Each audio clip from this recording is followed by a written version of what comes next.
There is something quietly strange about settling in at night and thinking about The Simpsons. Not strange in the way that unsettles you, but strange in the way that a really good puzzle feels strange, the way you look at a pattern on a wall and suddenly realize it means something, and you wonder how long it was there before you finally saw it. That is the feeling this show produces when you sit with it long enough. The Simpsons has been on the air since December 17, 1989. 36 seasons. 788 episodes. It is the longest-running American animated series in the history of television, the longest-running sitcom, and the longest-running scripted primetime program ever made. Across that enormous stretch of time, the writers have put out thousands upon thousands of jokes, observations, satirical jabs, and background gags.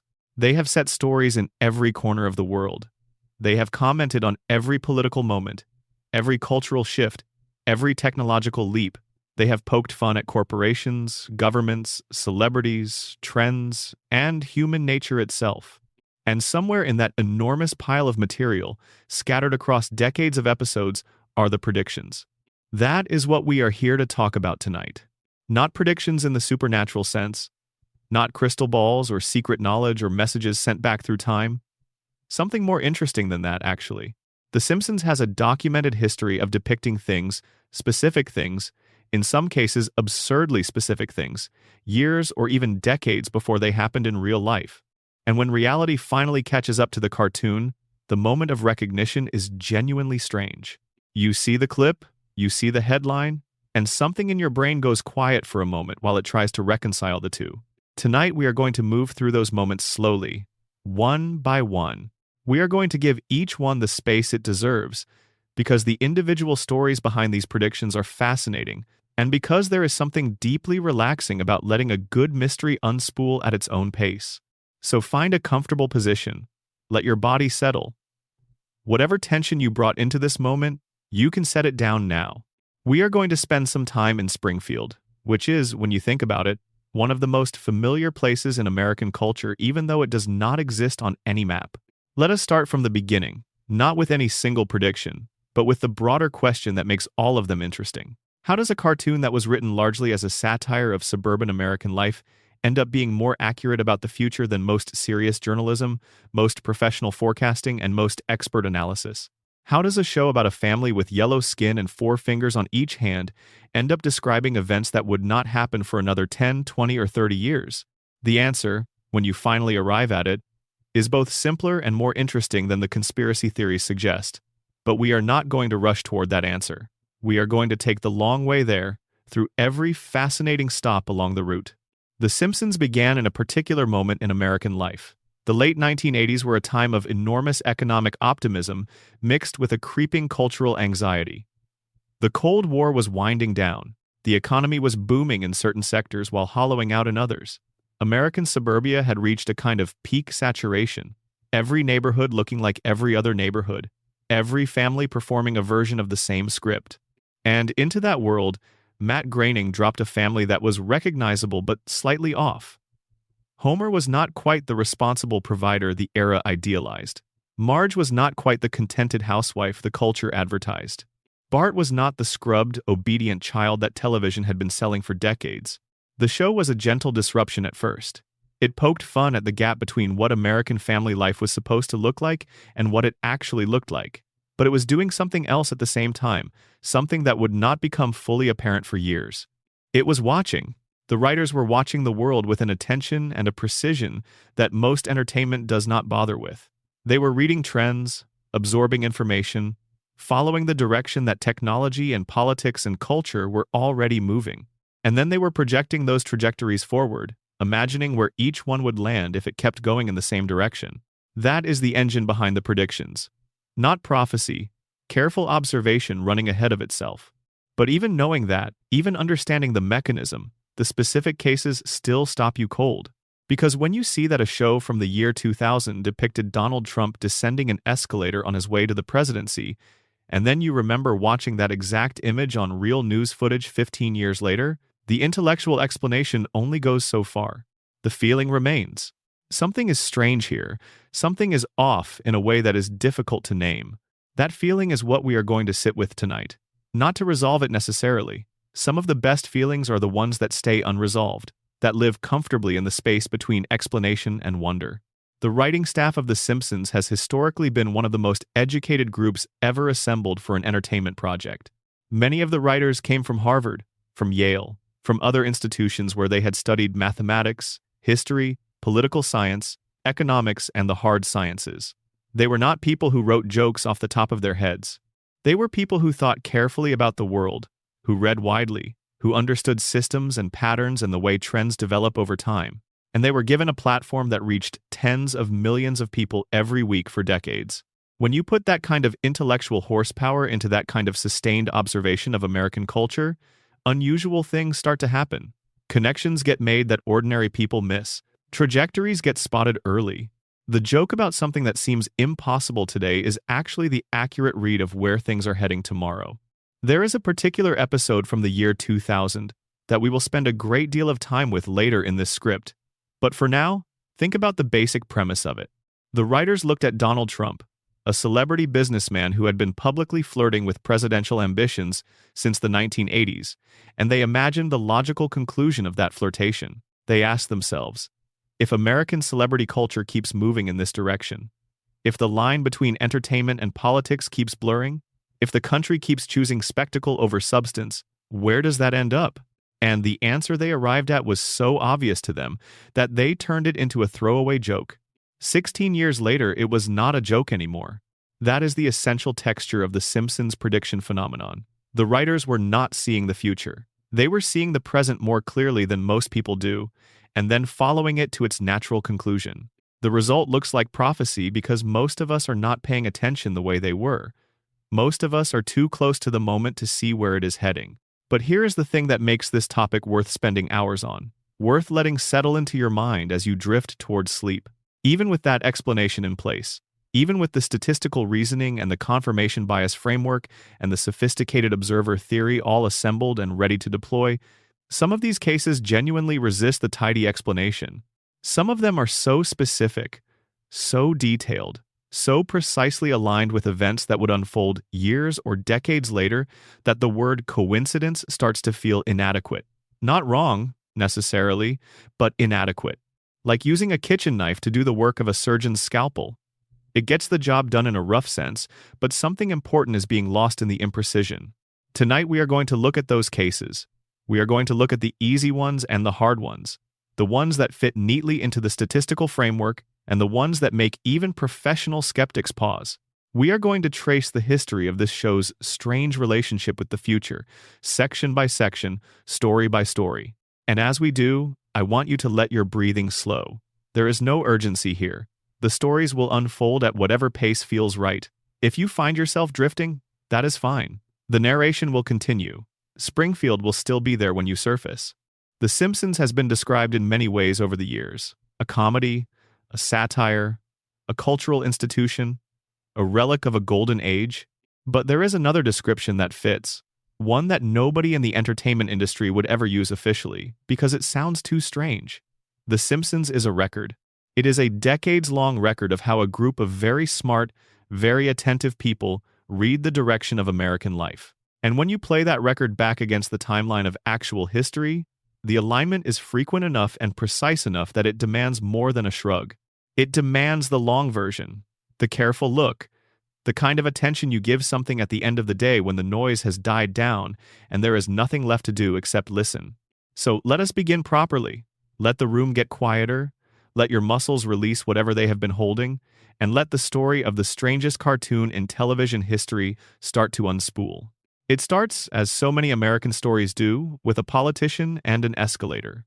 Drop a comment below and tell me what time it is where you are and where in the world you are watching from. And if this kind of content is the thing you want more of, the subscribe button is right there. Every notification helps more than you know. Before we go anywhere else, we need to spend serious time here, because the Trump prediction is not just the most famous entry in the Simpsons prediction catalog. It is the one that broke into mainstream consciousness, reached people who had not watched the show in 20 years, and made the whole phenomenon feel suddenly and urgently real. So let us tell this story properly, from the beginning. The episode is called Bart to the Future. It aired on March 19th in the year 2000. The premise of the episode is relatively simple. Bart, who is perpetually 10 years old and chronically unambitious, encounters a Native American casino owner who shows him a vision of his adult future. What Bart sees is not encouraging. He is a washed-up, broke musician living in a shared house with Ralph Wiggum, playing in a mediocre band that cannot get a booking, borrowing money he will never repay, drifting through his adult years with no plan and no purpose. His sister Lisa, by contrast, has done extremely well. The flash-forward shows Lisa Simpson as the President of the United States. She is the first straight female president, according to the episode's framing, and she has just taken office following her predecessor. In the Oval Office, Lisa sits down with her advisors to discuss the state of the nation's finances. And her first order of business, the crisis she has inherited and must now address, is referenced in a single line of dialogue. She has inherited a budget crisis from President Trump.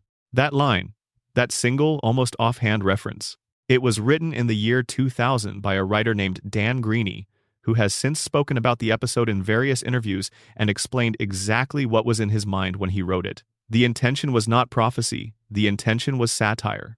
It was what Greeny described as a logical extension of the celebrity worship culture that America was already marinating in at the turn of the millennium. Donald Trump had been a public figure since the 1970s. He had appeared on The Simpsons before.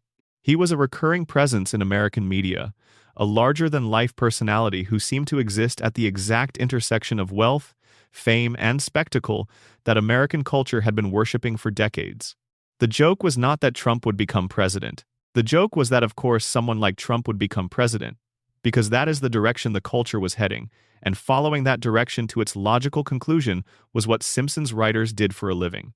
In the year 2000, it landed as absurdism, as satire with a sharp edge, as the kind of joke that makes you laugh because it is ridiculous, and then makes you slightly uncomfortable because it is slightly too real.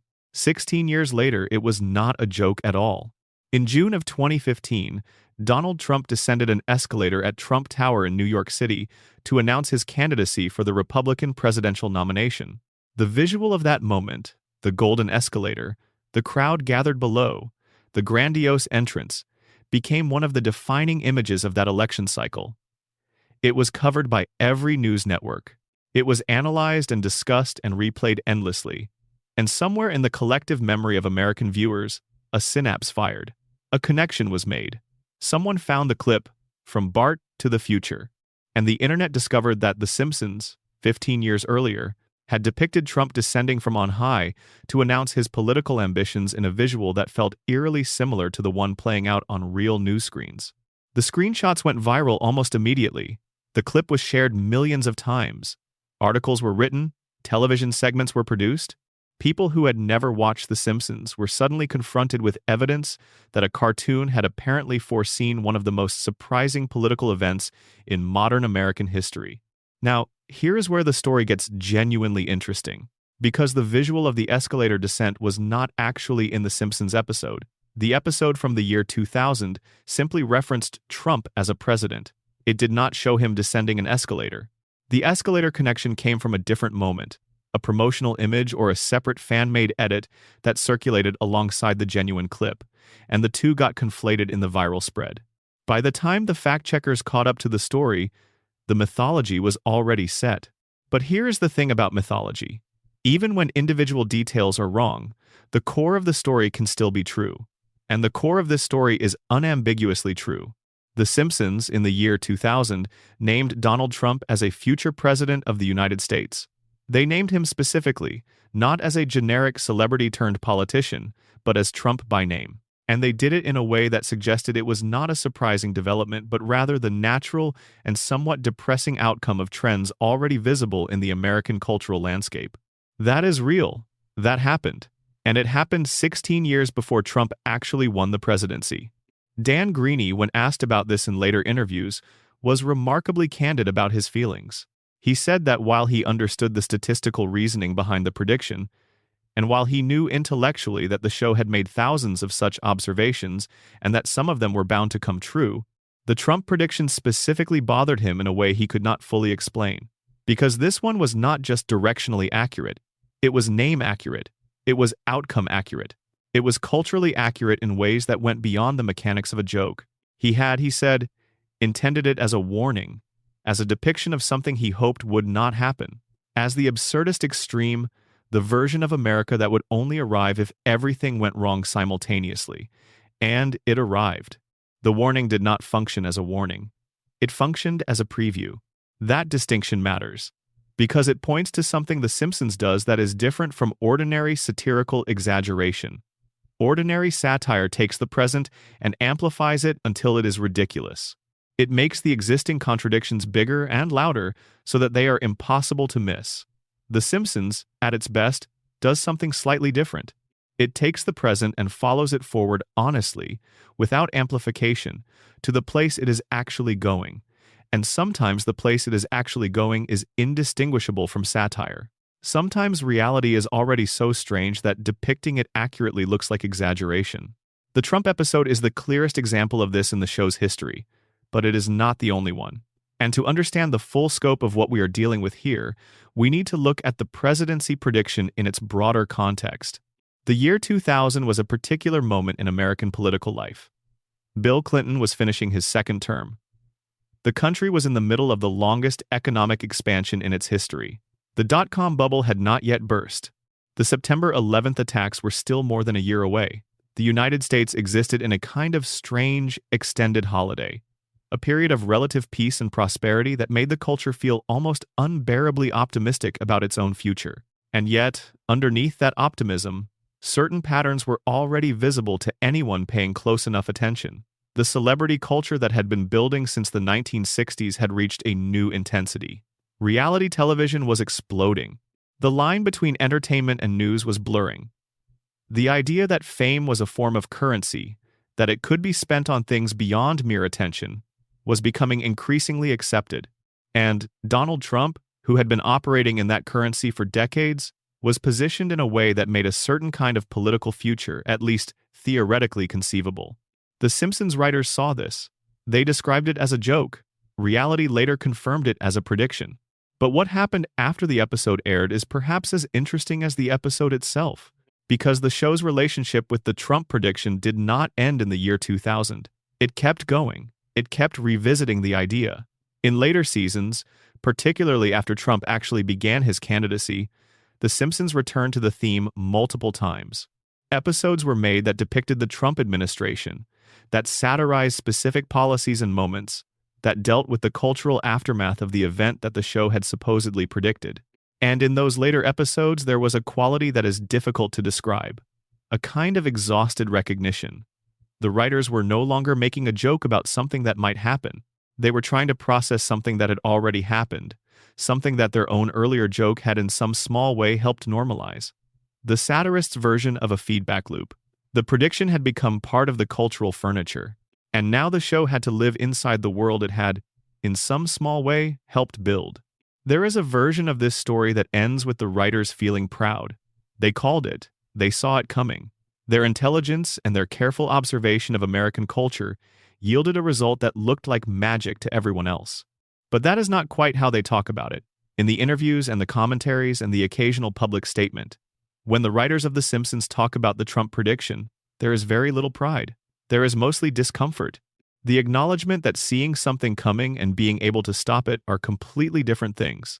That satire, for all its power, does not actually prevent the things it satirizes. It just gives you a strange, hollow feeling when they arrive.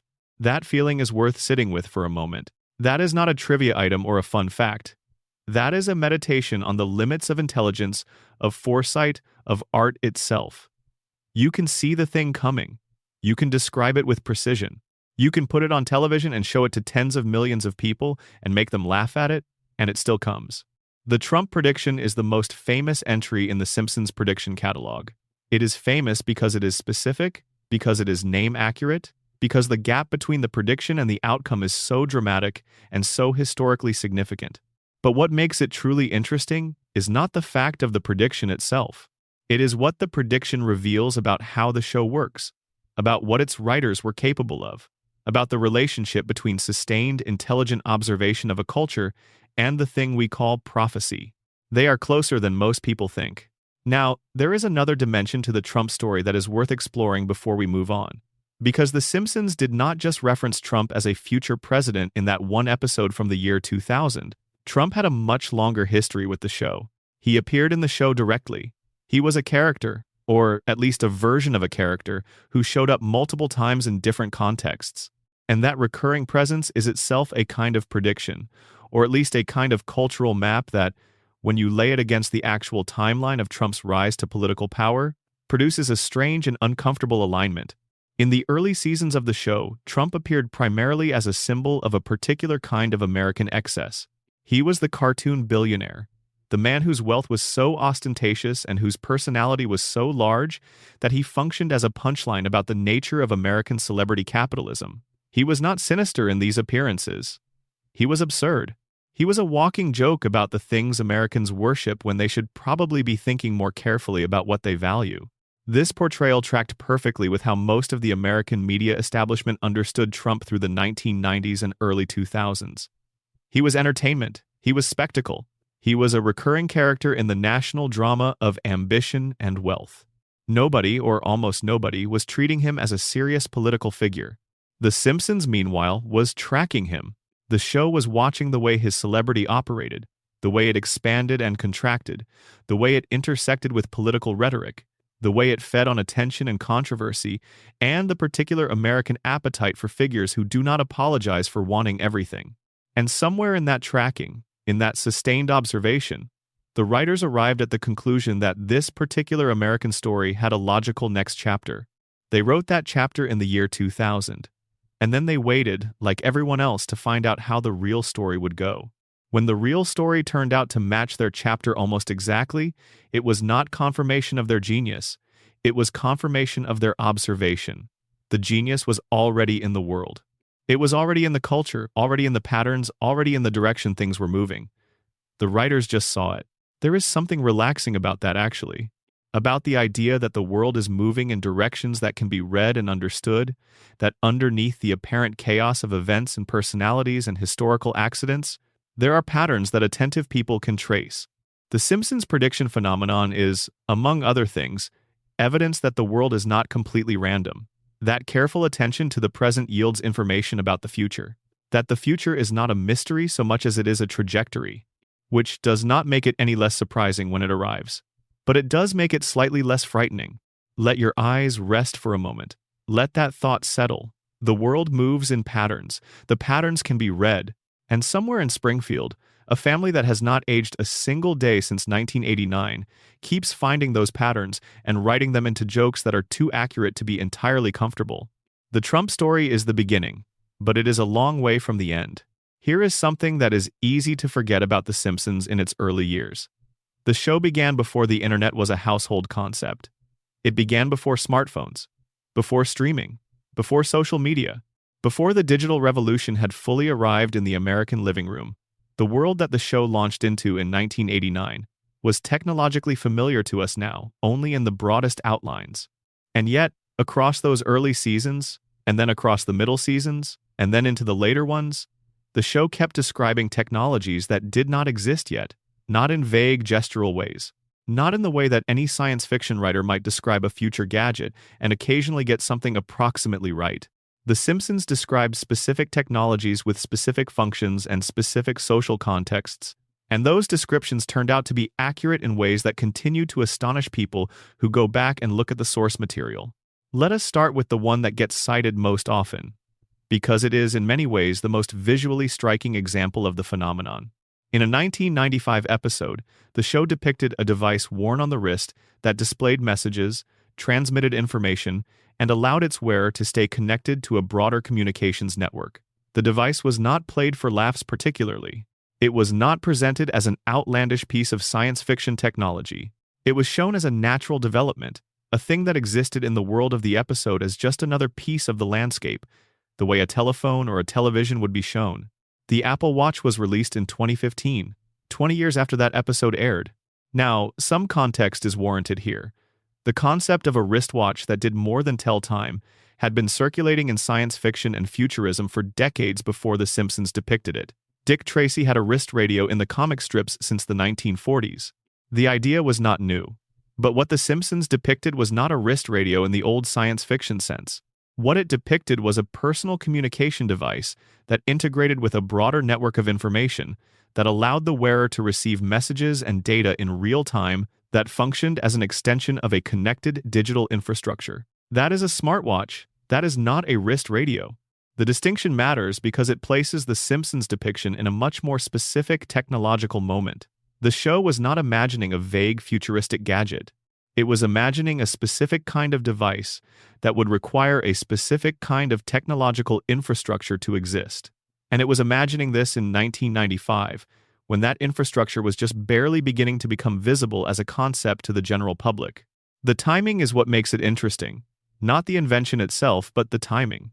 And the confidence with which the show treated the device as a natural part of its near future, not as a miracle, not as a curiosity, but as a thing that would simply exist and that people would simply use.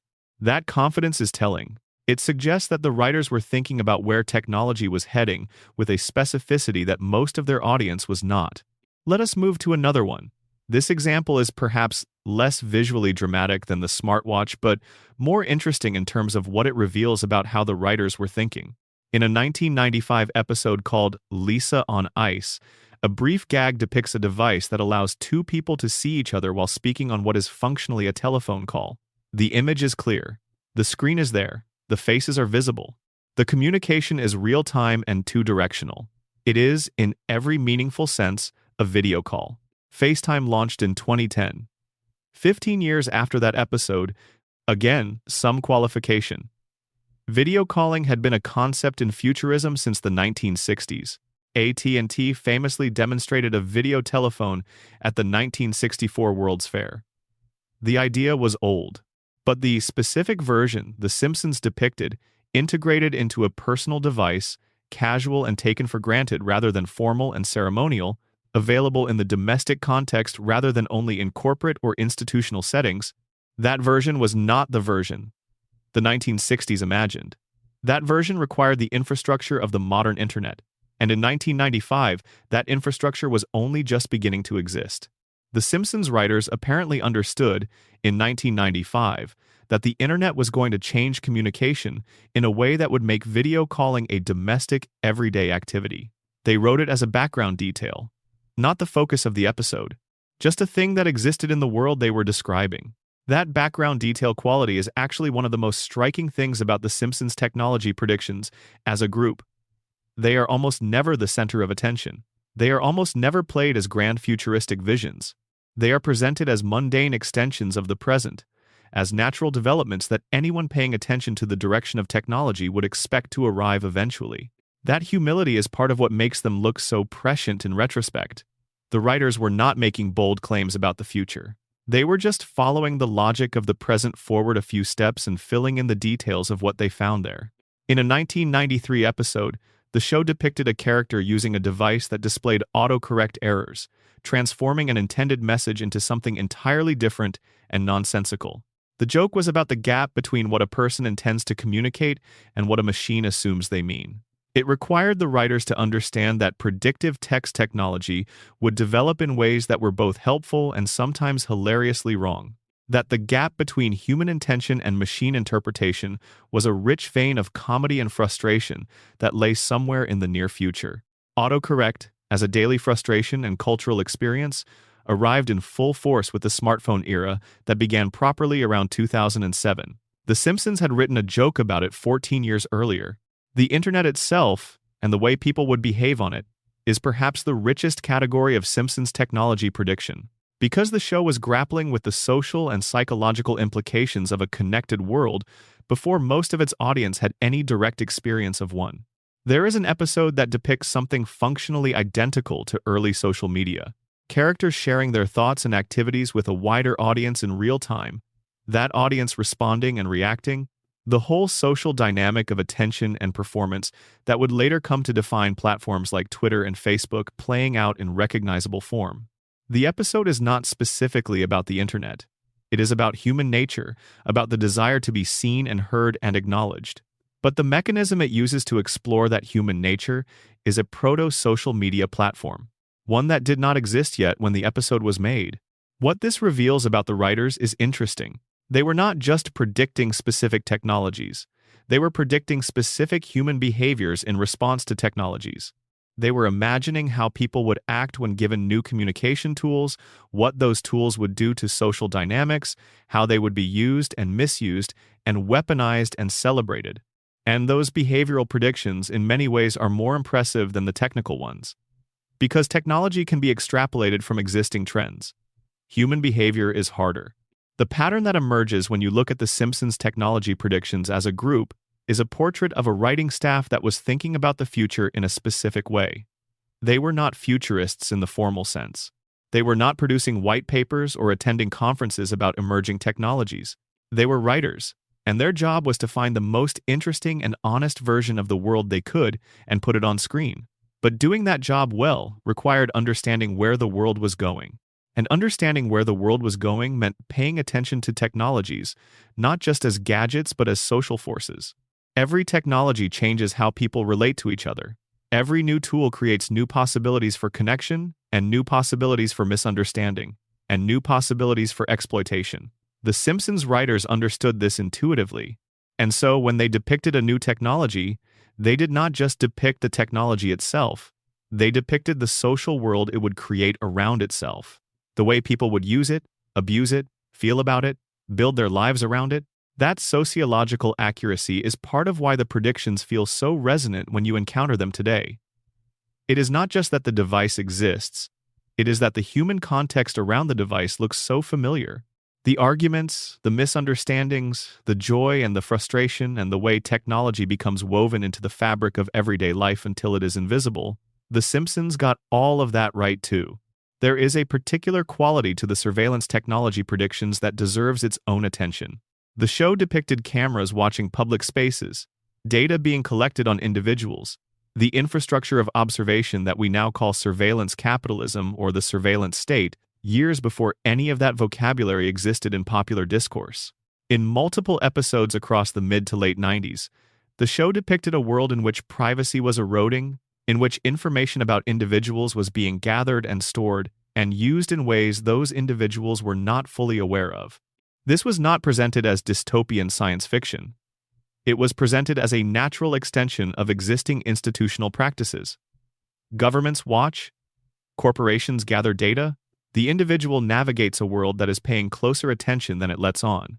By the time Edward Snowden's revelations made the reality of mass surveillance a mainstream conversation in 2013, The Simpsons had been making jokes about it for nearly 2 decades. The jokes landed differently in 2013. They felt less like satire and more like documentation, which is, when you think about it, one of the most interesting things that can happen to a piece of comedy.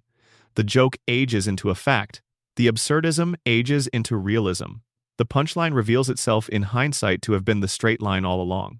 The technology predictions are particularly useful for understanding the Simpsons prediction phenomenon as a whole because they are the category where the mechanism is clearest. Technology follows trajectories. If you understand where a technology is at a given moment, and if you understand the economic and social forces that are pushing it forward, you can make reasonable predictions about where it will be in 5 or 10 or 20 years. You will not be right about every detail, but you will often be right about the general shape of the thing. The Simpsons writers understood this, and they used it. Not to make grand predictions, but to make their fictional world feel real and lived in and continuous with the world their audience actually inhabited. The technology in Springfield was always slightly ahead of the technology in America because the writers were always slightly ahead of their moment in understanding where things were going. That slight advantage, accumulated across decades of episodes, produces a record that looks, in retrospect, like something approaching prophecy, but it is really something more mundane and more impressive. It is the product of sustained, intelligent attention to the present. Let the thought sit with you. The writers of a cartoon about a yellow family in a fictional American town were paying closer attention to the direction of technology than most people in the technology industry. Not because they had special information, because they were doing the unglamorous work of actually watching. There is something in that worth holding on to. Something worth carrying into sleep. The world is readable. It is moving in directions that can be traced. And paying attention, really paying attention, to the present moment is the closest thing to seeing the future that any of us will ever have. This is the section that most people encounter first. Because when the year 2020 arrived and the world changed in the way it changed, people went looking for comfort in the familiar. And what they found, when they found it, was unsettling in a very particular way. The Simpsons had been here before, or something that looked very much like here. Let us tell this story carefully, because the pandemic prediction is one of the most cited and most disputed entries in The Simpsons catalog, and it deserves careful handling. The episode in question is called Marge in Chains. It aired in May of 1993. The premise involves Marge being accused of shoplifting at the Quickie Mart, a storyline that is really about the human tendency toward unfair judgment and the way communities turn on their most reliable members under stress. But the B-plot of the episode is what people started sharing in the spring of 2020. In that B-plot, Springfield is hit by a flu virus. The virus originates in Japan, specifically in a factory that produces juicers that Springfield residents have been ordering through a home shopping channel. The workers at the factory have the flu, and in the process of boxing up the juicers for shipping, they cough and sneeze directly into the boxes. The boxes travel to Springfield. The residents unbox their juicers. The virus spreads. What follows is a sequence that, watched in 2020, produced a feeling for which there is probably not an adequate word in any language. The residents panic. They flood the stores for supplies. The supply chains buckle. The town's medical infrastructure is overwhelmed. There is a scramble for a vaccine. Officials hold press conferences that manage to be both reassuring and completely unhelpful. The town is temporarily paralyzed. And then, in the way that Simpsons catastrophes tend to resolve, the situation passes. Life returns to something like normal. Springfield moves on. This episode aired 27 years before COVID-19. 27 years before the images of empty shelves and mask-wearing crowds and overwhelmed hospitals and official briefings that said everything and nothing simultaneously became the defining visual texture of daily life in the early 1920s. The episode also, in its comic resolution of the panic, has the town accidentally release a swarm of killer bees.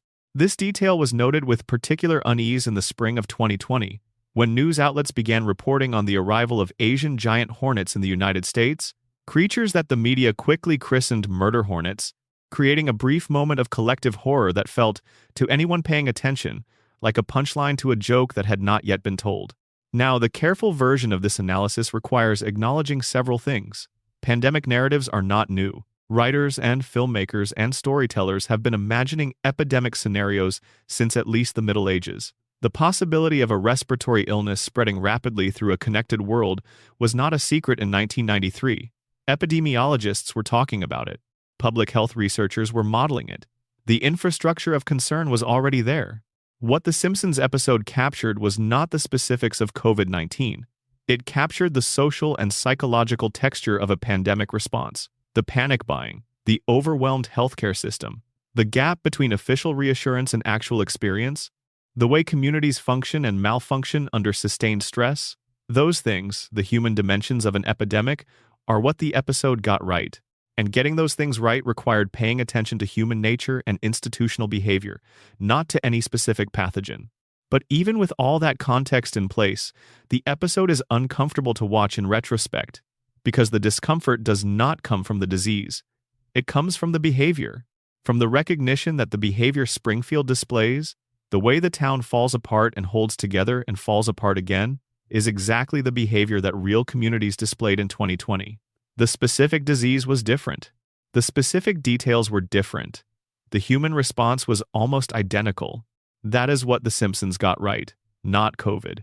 Humanity under stress. And humanity under stress looks the same in 1993 and 2020 because humanity under stress has always looked the same. The show was not predicting the future.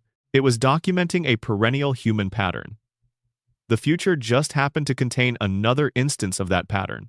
Let us move to other disaster predictions, because there are enough of them to constitute a category of their own.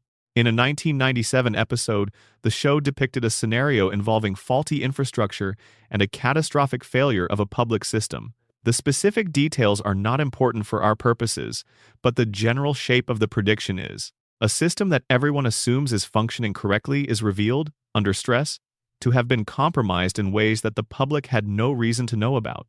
The failure cascades. The authorities are slow to respond. The community bears the cost of an institutional failure that was, in principle, preventable. This pattern, the hidden failure of trusted infrastructure, is something that plays out in the real world with distressing frequency. Bridge collapses, water system contaminations, power grid failures, structural failings in buildings that were supposed to be safe. The Simpsons, across its run, depicted versions of this pattern many times, and each time it did, it was drawing on a deep understanding of how institutional negligence operates and how it eventually surfaces. The Flint water crisis of 2014 through 2019, in which residents of a Michigan city discovered that their water supply had been contaminated with lead due to official negligence and cost-cutting, was covered extensively in real journalism. But anyone watching The Simpsons through its run would have encountered the thematic DNA of this scenario in multiple episodes. A community whose leaders prioritize cost over safety. A contamination that goes unreported until it is impossible to ignore. A population that trusted the infrastructure around them and was betrayed by that trust. The Simpsons was not specifically predicting Flint, but it was mapping the shape of the institutional failure that led to Flint, over and over, in different contexts, because that shape is one that recurs in American life with grim reliability. There is an earthquake episode. There are episodes depicting chemical spills. There are episodes depicting floods and fires, and the kinds of slow-rolling environmental catastrophes that take years to become visible. In each case, the show is not interested in the disaster itself as spectacle. It is interested in the human and institutional response to the disaster, in the way communities organize or fail to organize, in the way leaders perform competence while demonstrating incompetence, in the way ordinary people absorb extraordinary stress and keep going. Those are not predictions of specific events. They are predictions of specific human and institutional patterns in the context of crisis. And because those patterns are consistent, the predictions keep landing. There is a disaster narrative that deserves particular attention, because it involves a category of prediction that the show makes repeatedly and that feels, in retrospect, more urgent than it did when the episodes originally aired. The Simpsons, in multiple episodes and from multiple angles, depicted the social and political consequences of ignoring environmental warnings. It depicted communities that were told, clearly and repeatedly, that the things they were doing to their environment would eventually cause significant harm, and that chose to ignore those warnings because the harm was not yet immediate and the cost of prevention was already present. The show made this observation in the context of the Springfield nuclear power plant and its effects on the local environment. But the pattern it was depicting was not specific to nuclear energy. It was the general pattern of environmental negligence, of the way institutions and communities discount future harms in favor of present convenience, of the way the people who bear the cost of pollution are rarely the people who make the decisions that cause it. Climate change arrived as a mainstream concern in the decades after The Simpsons began. The show had been making jokes about the gap between environmental reality and institutional response for its entire run. Those jokes aged differently as the real consequences of environmental negligence became impossible to ignore. Again, the careful analysis requires saying that The Simpsons was not predicting climate change, but it was predicting the social and political pattern that defines the human response to climate change. The denial, the delay, the displacement of cost onto people who had no say in the decisions that created it. The gap between what science says and what institutions do. The way communities normalize catastrophe because normalizing it is easier than confronting it. That pattern is not exclusive to climate. But climate is the most consequential contemporary instance of it.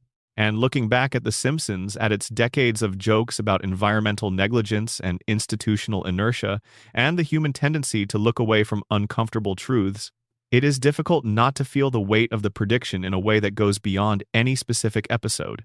The disaster predictions as a category tell a story about what the show was fundamentally doing across its entire run. It was not making fun of disasters. It was trying to understand the human patterns that create disasters, and the human patterns that respond to them, and the gap between those two things. It was using the lens of comedy to look at serious structural failures in American life and describe what it saw. Some of those descriptions, viewed from the perspective of what actually happened in the years and decades that followed, look like prophecy, but they are really something else. They are the record of a group of intelligent observers who understood that the patterns they were documenting were not going away, that the same institutional failures, the same human weaknesses, the same tendency to prioritize short-term comfort over long-term safety would keep producing disasters. Not the same disaster, but the same shape of disaster, and they kept writing about it. episode after episode, season after season.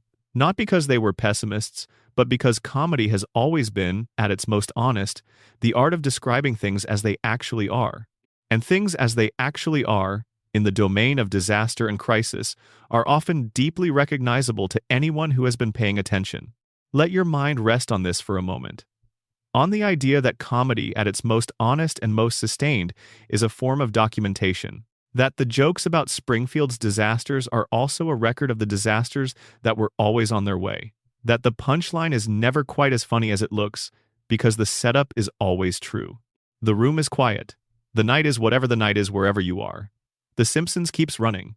And somewhere in Springfield, Blinky the three-eyed fish is swimming in the river near the power plant, and the town is looking away from the water, and the jokes keep coming, and some of them are going to be headlines in 20 years. Let that thought carry you somewhere softer. The disasters are documented.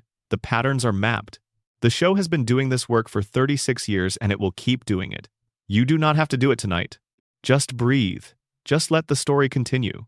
The thing about The Simpsons that gets lost in the conversation about predictions is the sheer accumulation of time. 36 years is not a long time in the history of a civilization.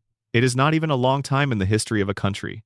But it is an extraordinarily long time in the history of a television show.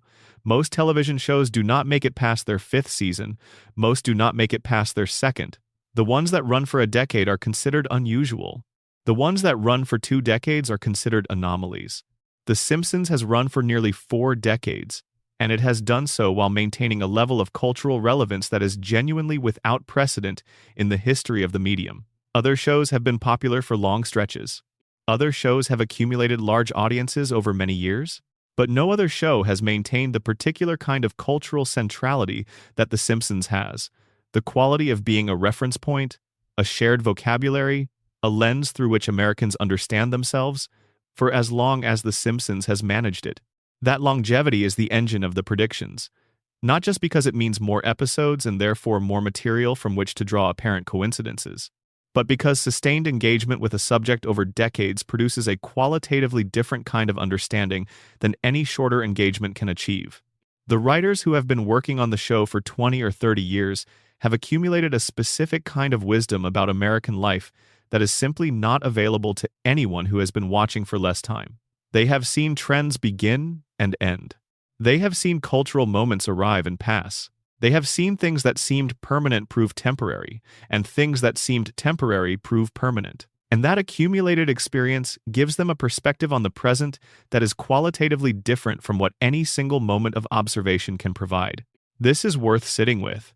The fact that a comedy writing staff has been watching American culture carefully for 36 years means that they have access to a longitudinal view of that culture that very few people possess. Most people experience their culture synchronically, at a single point in time, without the benefit of having watched it develop over decades. The Simpsons writers experience it diachronically, across time, with the benefit of decades of stored observation. That diachronic perspective is the source of the best predictions, not the clever extrapolations from current trends, though those are part of it. The deeper predictions come from understanding how trends have moved before. From knowing, because you were there watching when it happened, that certain kinds of cultural or political or economic phenomena tend to cycle. That things that seem new are often not new. That the patterns repeat themselves with variations that are instructive. This kind of historical knowledge, embedded in a comedy writing staff, produces jokes that have a particular quality. They feel both immediate and somehow timeless. They are about this moment, but they resonate with earlier moments that the audience may not consciously remember. They work as comedy in the present while also working as historical observation about patterns that have recurred across decades. And because they are grounded in genuine historical pattern recognition, they age differently than most comedy. They do not go stale in the way that purely topical comedy does. They deepen, because the patterns they identify keep showing up in new instances. The predictions are a special case of this more general phenomenon. The show does not just accurately describe the present. It accurately describes patterns that the present shares with the past and will share with the future. And when those patterns produce specific future events that match the show's depictions, the match is not coincidental. It is the natural consequence of getting the pattern right. American television has produced very few objects that function this way. that work simultaneously as entertainment and as sustained, accurate observation of the culture that produced them, that deepen rather than date, that become more interesting over time rather than less. The Simpsons is one of the very small number of such objects, and the predictions are the most visible evidence of what makes it unusual. There is a writer's room story that circulates among people who have worked on the show or who know people who have. It describes the atmosphere in The Simpsons writing room as different from other comedy writing rooms in a specific way. The discussions go longer. The arguments about jokes are more substantive. The writers push each other harder on the question of whether a given observation is actually true, whether the satirical description actually matches the reality it is describing. The standard is higher, not just for the comedy but for the accuracy. This quality, the insistence on accuracy alongside comedy, is what distinguishes The Simpsons from most of its peers. Most comedy is content to be approximately right about the things it satirizes.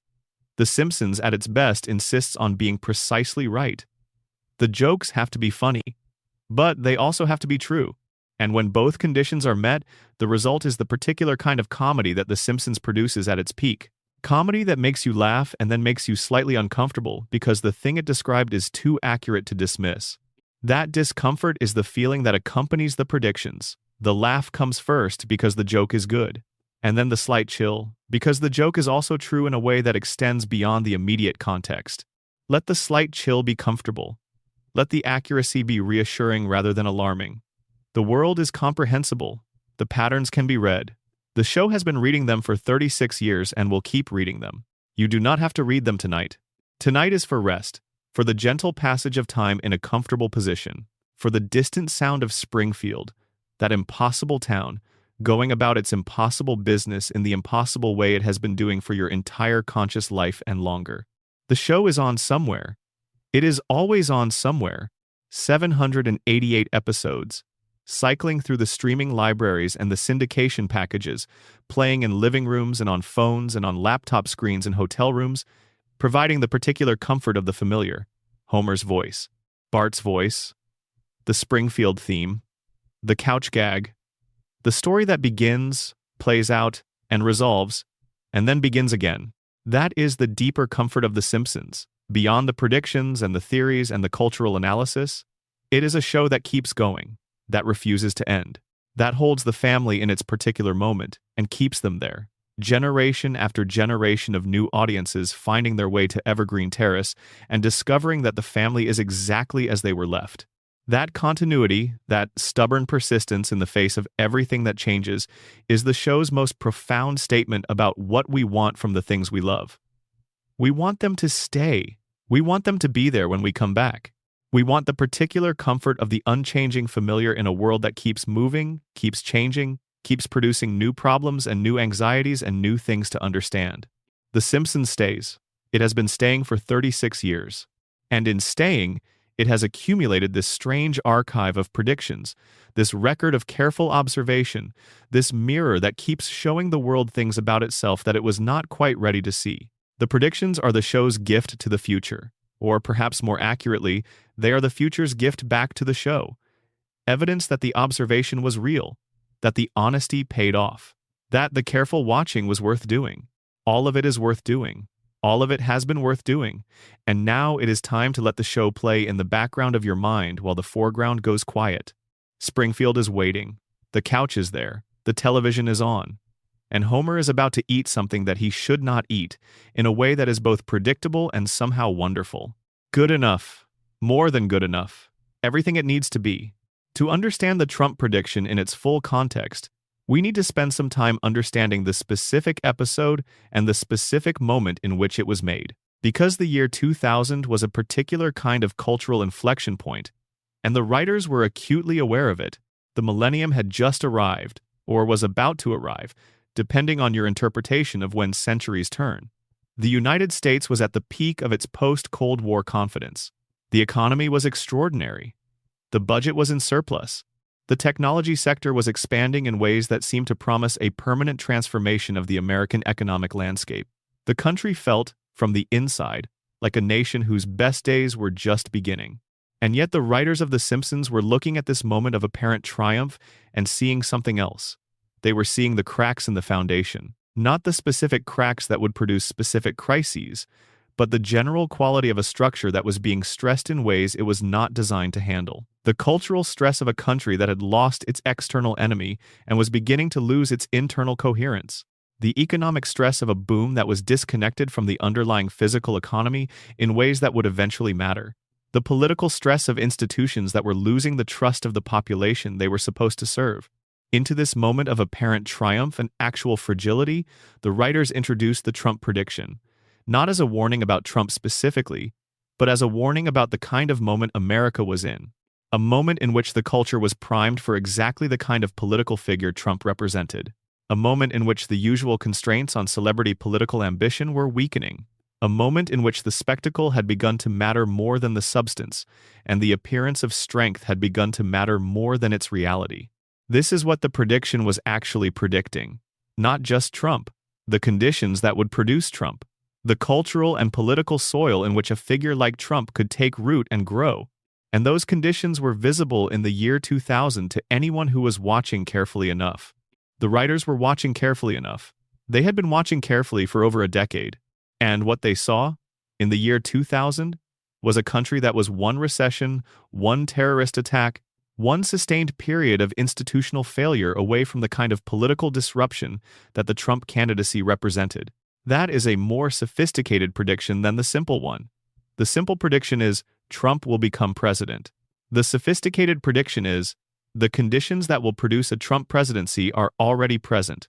The soil is ready. The seed is there. All that is required is for the conditions to persist long enough for the thing to grow. The writers saw the soil. They wrote the prediction. Reality provided the rest. But there is still another layer to this. One that does not get discussed enough in the conversations about the Trump episode. The episode does not just predict a Trump presidency. It also predicts the aftermath of a Trump presidency. The state of the country that Lisa inherits, the budget crisis, the national mood, the sense of a country that has experienced something and is not quite sure how to process it, that is also part of the prediction. And that prediction about the aftermath is also accurate in its broad outlines. Not in every specific.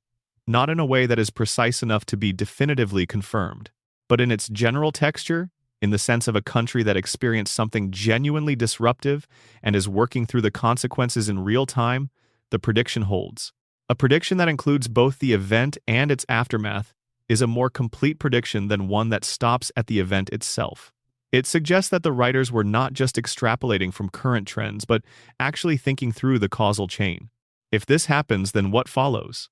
If the soil produces this particular plant, what does the landscape look like after it has grown there? Those are harder questions than the original prediction question, and the fact that the episode gestures toward answers to them in its depiction of Lisa's presidency and the challenges she inherits suggests a depth of analysis that goes beyond what a simple satirical prediction would require. The Trump episode is, in this sense, not a prediction. It is an analysis disguised as a joke. An analysis of an entire trajectory of American political and cultural life, from the conditions visible in the year 2000 to the outcomes those conditions would eventually produce. And the analysis is accurate enough that the trajectory did, in the real world, produce something very close to what the analysis had anticipated. The analysis was dressed in a clown nose, because that is how the writers did their work. But the thinking underneath the clown nose was real, it was serious, and it was right. Now, let us talk about some of the specific ways the Trump prediction circulated and was received, because the reception story is itself a kind of prediction fulfilled. The episode was made in the year 2000 and was largely forgotten. It did not make a particular impression when it aired. It was one of many Simpsons episodes from that era, competently made, reasonably funny, without any particular distinction that marked it as memorable. The episode was rediscovered, which is the accurate word, in the period between Trump's announcement of his candidacy in 2015 and his election in 2016. The rediscovery was a product of the internet in the specific way that many things are products of the internet, not of a single source but of a distributed network of curious people who went looking for what the show had said about political figures and found, among the other material, this episode. The clip spread first through social media. Then it was picked up by news outlets, which treated it as a novelty story, the kind of lighthearted content that runs between serious political coverage and provides a moment of levity. Then it was analyzed by media critics and cultural commentators who saw in it something more than a novelty. Then it became a genuine cultural reference point, something that political journalists and commentators cited when trying to make sense of the Trump phenomenon. By the time of the election in 2016, the episode had accumulated a kind of cultural weight that episodes of television rarely achieve. It had become a touchstone for a particular kind of anxiety about the direction of American political life. Not because the episode was itself about that anxiety, but because the accuracy of its prediction had made it a vessel for the anxiety that people were feeling about the reality. This is something that happens to accurate art in the fullness of time. The art becomes more than itself. It becomes a container for the emotions and anxieties and recognitions of the people who encounter it in the context of its accuracy. The Trump episode was a comedy in the year 2000. In 2016, it was something more complicated. It was a warning that had not been heeded, a prediction that had come true in a way that felt neither triumphant nor satisfying. There is a word for this in German, though not in English. The feeling of a warning whose accuracy provides no comfort because the warning was not heeded in time to prevent what it warned against. The Trump episode produced this feeling in a great many people who encountered it in 2016. The prediction was accurate, and the accuracy was not good news. It was just true. Let us carry that truth with us quietly. The show was right. Being right is not always a comfortable thing to be, especially when being right means the thing you hoped would not happen has happened. And the joke is on everyone, including you. But the night is long. And being right also means that the observation was real, that the watching was worth doing, that the intelligence and the honesty produced something that mattered, even if what it mattered as was a record of a trajectory rather than an alarm that changed one. That is enough. Sometimes that has to be enough. The technology predictions are interesting from another angle that we have not yet explored. The angle of what the technology was supposed to do versus what it actually did. Because The Simpsons, in its depictions of future technology, was often more accurate about the intended function of a technology than about its actual social effects. The smartwatch prediction is a good example of this. The show depicted a wrist-based device for receiving and sending communications. That is accurate. The Apple Watch and its competitors do exactly that.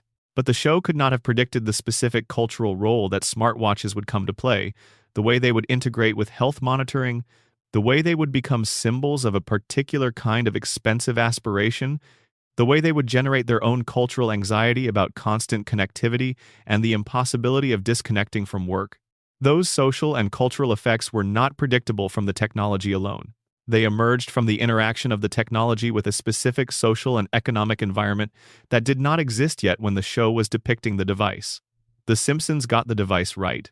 The full consequences of the device were beyond what the writers could have anticipated, because those consequences were not determined by the technology itself, but by the world it would enter.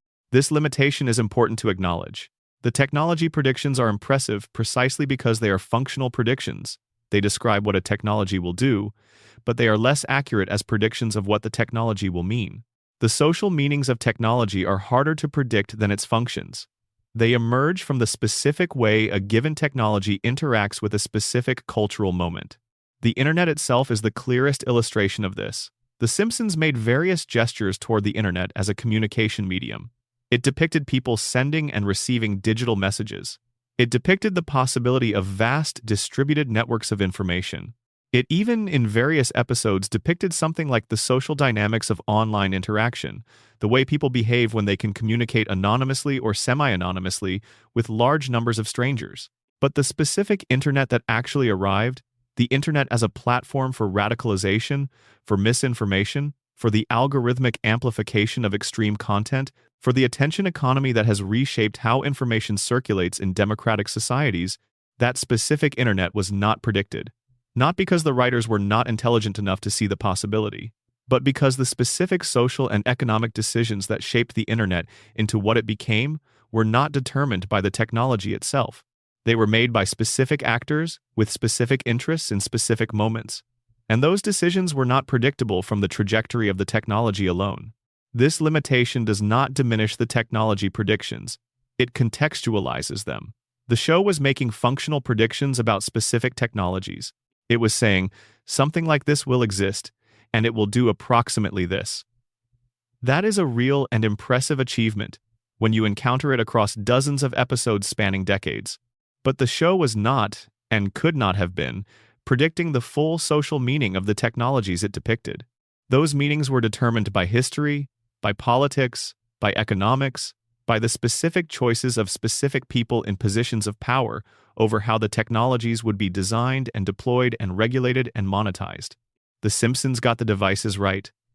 The world determined what the devices would mean, and the world, as the show has been documenting for 36 years, is not a simple place with simple outcomes.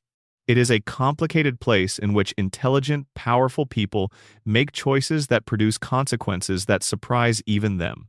Let the device predictions sit alongside this qualification. They are still impressive. The smartwatch is still real. The video call is still real. The autocorrect failure is still real. The surveillance infrastructure is still real. The predictions landed. They just landed in a world that was messier and stranger than any simple extrapolation from present trends could have anticipated, which is itself, in a way, a prediction that The Simpsons made. The world is always messier and stranger than the predictions. Springfield is always stranger than the observers of Springfield. That has been true since the first episode. It will probably be true for as long as the show runs. The technology of Springfield keeps exceeding the technology that the writers imagined for it, and the world keeps exceeding Springfield. And the predictions keep landing, imperfectly but recognizably, in the gap between the imagined and the real. That gap is where we live, all of us, in the space between the prediction and the outcome, the future that was imagined and the future that arrived. The show that depicted the device and the world that turned the device into something no one entirely anticipated. It is a comfortable gap, actually. Or it can be, from the right distance. The gap is where surprise lives, where the interesting things happen, where the world exceeds the imagination that was trying to predict it and produces something that makes you say, well, I did not see that coming. Even The Simpsons did not see all of it coming. That is, perhaps, the most reassuring thing about the prediction phenomenon. The show got a lot right, but it also got things wrong, in ways that remind you that the future is not determined, not fixed, not already written in some archive waiting to be discovered. It is made by people, by choices, by the specific and contingent decisions of specific and contingent actors in specific and contingent moments. The predictions are impressive. The misses are equally important, because the misses are where the freedom lives, where the future is still open, where what happens next is not yet decided. The smartwatch exists. The video call exists. The internet exists in its messy and complicated and only partially predicted form. And tomorrow, something will exist that no one yet imagined, including the writers of The Simpsons. That is the actual nature of the future, not prophesied, not predetermined, made. Sleep well in that openness. The future is not yet decided. The prediction is not complete. The story is still going. The pandemic prediction is worth spending more time with because the episode it comes from, Marge in Chains, is itself an interesting object. It is not primarily a pandemic episode. The pandemic is the B-plot. The A-plot is about fairness, about the way communities judge individuals, about the human tendency to find someone to blame when things go wrong, and to find that person among the most reliable and most visible members of the community. Marge is that person. She has been shopping at the Quickie Mart for years. She is a trusted and known customer, and when she accidentally takes a product without paying for it, distracted by the stress of a household dealing with illness, the community turns on her with a speed and a certainty that is both comedically exaggerated and recognizably human. The pandemic subplot provides the stress that leads to the lapse. The lapse provides the occasion for the community's judgment, and the community's judgment is what the episode is really about. About the way ordinary people become villains in their neighbors' eyes when circumstances produce a situation that demands a culprit. In 2020, this dynamic played out at scale in ways that were both new and recognizable. The pandemic produced enormous social stress. That stress produced the need for culprits. And culprits were found in various communities, in various forms. The mask denier, the mask wearer, the person who gathered in groups, the person who refused to gather, the essential worker, the person who stayed home. The pandemic became an occasion for the kind of social judgment that the Simpsons episode had depicted in 1993. That is the deeper prediction, not just the virus. The social dynamics that a virus triggers. The way communities under stress produce judgment and blame, and the search for someone to hold responsible for the shared misery. The way ordinary people become extraordinary villains in each other's minds when the usual social frameworks are under strain. The Simpsons understood this in 1993. It had been understanding it across its entire run, because it is not a pandemic-specific dynamic. It is a general human dynamic that pandemics intensify. The show had depicted versions of it in episodes about economic downturns, about environmental crises, about political scandals, about any situation in which a community is under stress and needs to process that stress through the mechanism of blame. The pandemic episode is remembered as a pandemic prediction, but it is more accurately described as a prediction about human communities under stress. The pandemic was the specific occasion for the accuracy to reveal itself in 2020, but the underlying observation had been accurate in countless other contexts for decades. This is, again, the deeper pattern. The Simpsons is not predicting specific events. It is mapping the territory of human behavior in recognizable conditions. And because those conditions keep recurring, the maps keep applying. The territory of human behavior under stress looks the same whether the stress is a pandemic, an economic collapse, an environmental catastrophe, or a political upheaval. The show understood this territory. It had been mapping it with consistent accuracy for 36 years, and every time the real world produced a new instance of the kind of stress the show had depicted, the map applied. The prediction landed. The episode was rediscovered. There are other disaster predictions that deserve more than the brief attention we have given them in the main narrative. Let us spend some time with the ones that have not yet fully arrived, but that are sitting in the same structural position relative to the present that the pandemic episode was sitting in relative to 2020. The show has depicted, in various episodes, scenarios involving artificial intelligence and the displacement of human labor. These scenarios range from comic treatments of robots taking over jobs to more serious examinations of what happens to human dignity and social structure when the economic function of ordinary people is eliminated by automated systems. The specific form of automation the show depicted does not always match the specific form that is actually developing. The robots of various Simpsons episodes are more humanoid, more obviously mechanical, than the machine learning systems that are actually displacing human labor in the real world. But the functional prediction that technological development will eliminate the economic role of large numbers of human beings, and that this elimination will produce social and political consequences that the existing institutional frameworks are not designed to handle, that prediction is sitting in the same relationship to the present that the pandemic episode was sitting in 1993. The events it anticipates have not yet fully arrived, but the conditions that will produce them are visible to anyone paying close enough attention. The trajectory is clear. The endpoint is not in doubt. Only the timing is uncertain. The Simpsons wrote about those conditions. It mapped the territory of those social and economic disruptions. And when they arrive, in the specific form that the real world will give them, someone will find the episodes. The prediction will be recognized. The cartoon will be right again. Not because it was prophetic, because it was honest. Because the writers followed the logic of what was already there to the place it was inevitably going. Because the work of sustained, honest observation eventually produces a record that looks like foresight. The disaster predictions are, in this sense, the most important category of all. Not because they are the most dramatic or the most specific, but because they are the most consequential.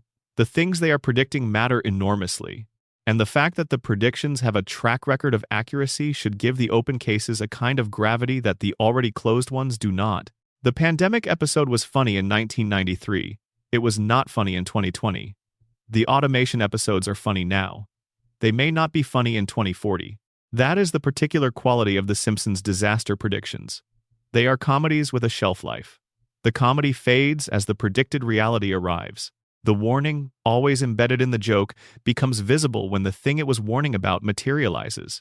We are still in the window where some of the most important warnings are still jokes, still funny, still at a distance that allows the comedy to work. But the distance is closing. The trajectories are advancing. And somewhere in the archive of 788 episodes, the descriptions of what is coming are already there, written in the only language that could have kept them visible across decades without anyone taking them too seriously. The language of comedy, the language of Springfield, which is, in the end, the language of America watching itself. The universe shaped like a donut prediction is worth considerably more time than we have given it, not because it is among the most practically significant of the show's predictions, but because it opens up a philosophical question about the nature of knowledge that is more interesting than the prediction itself. The question is this: if a cartoon character making a donut joke arrives at a hypothesis that is also held by serious cosmologists, what does that tell us about the hypothesis? Does the cartoon prediction validate the scientific hypothesis? Obviously not. The evidence for or against a toroidal universe is in the physics, not in a cartoon. But does the cartoon prediction tell us something about the cultural availability of the hypothesis? About the fact that certain ideas exist in the cultural atmosphere long before they arrive as formal scientific proposals?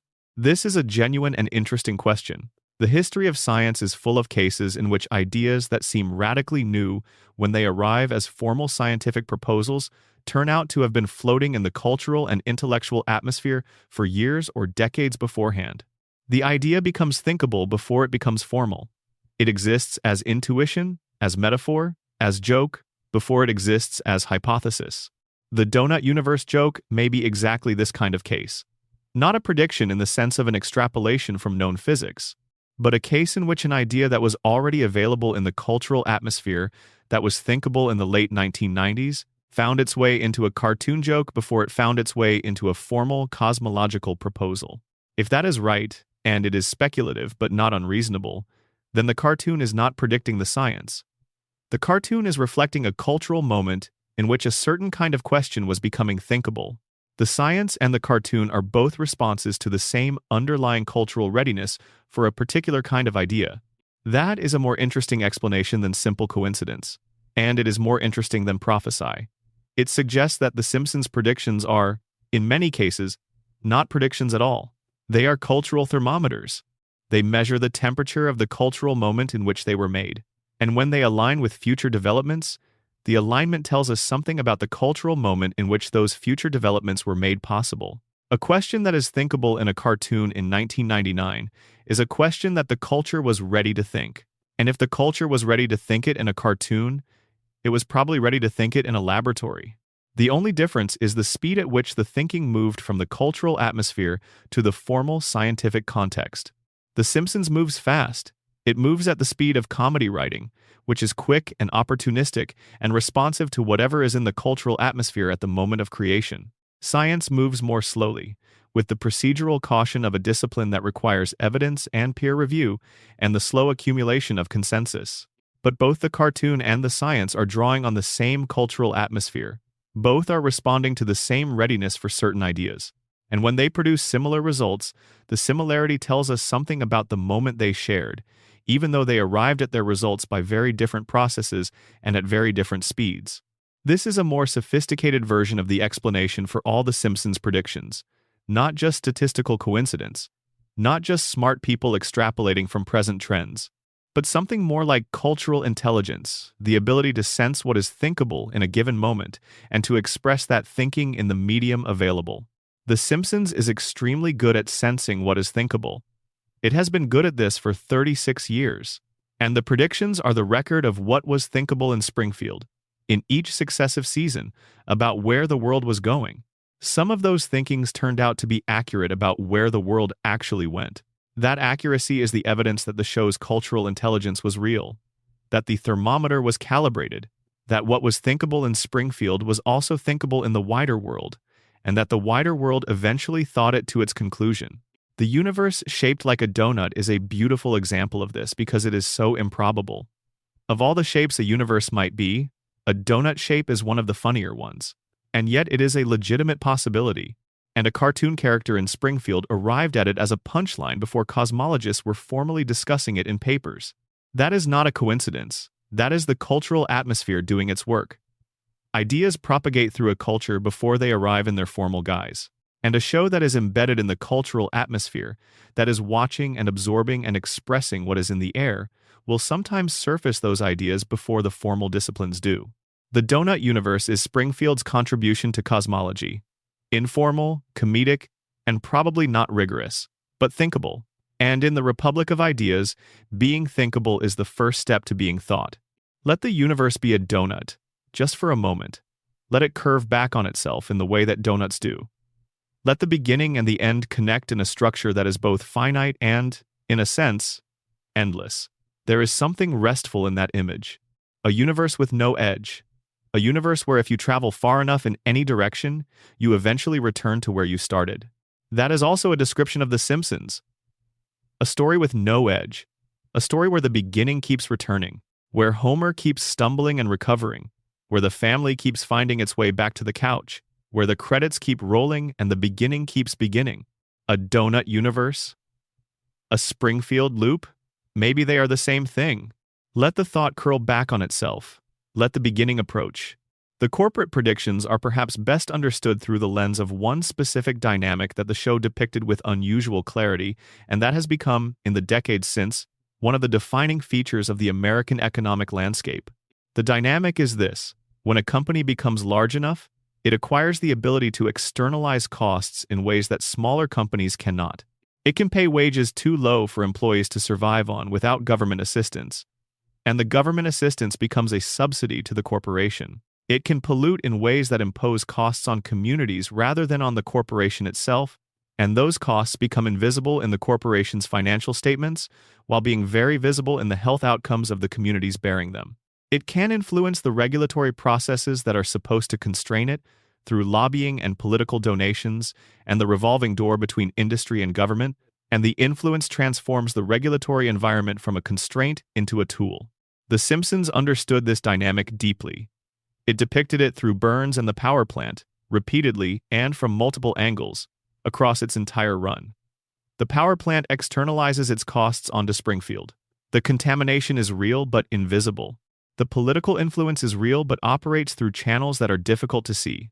The regulatory framework that should constrain Burns is either corrupted or simply inadequate. And the population bears the costs of all of this without fully understanding what is happening to them. This is not a fictional dynamic. It is a real one, and the show's depiction of it, in comic form, amounts to one of the clearest explanations of how externalized corporate cost works that American popular culture has produced.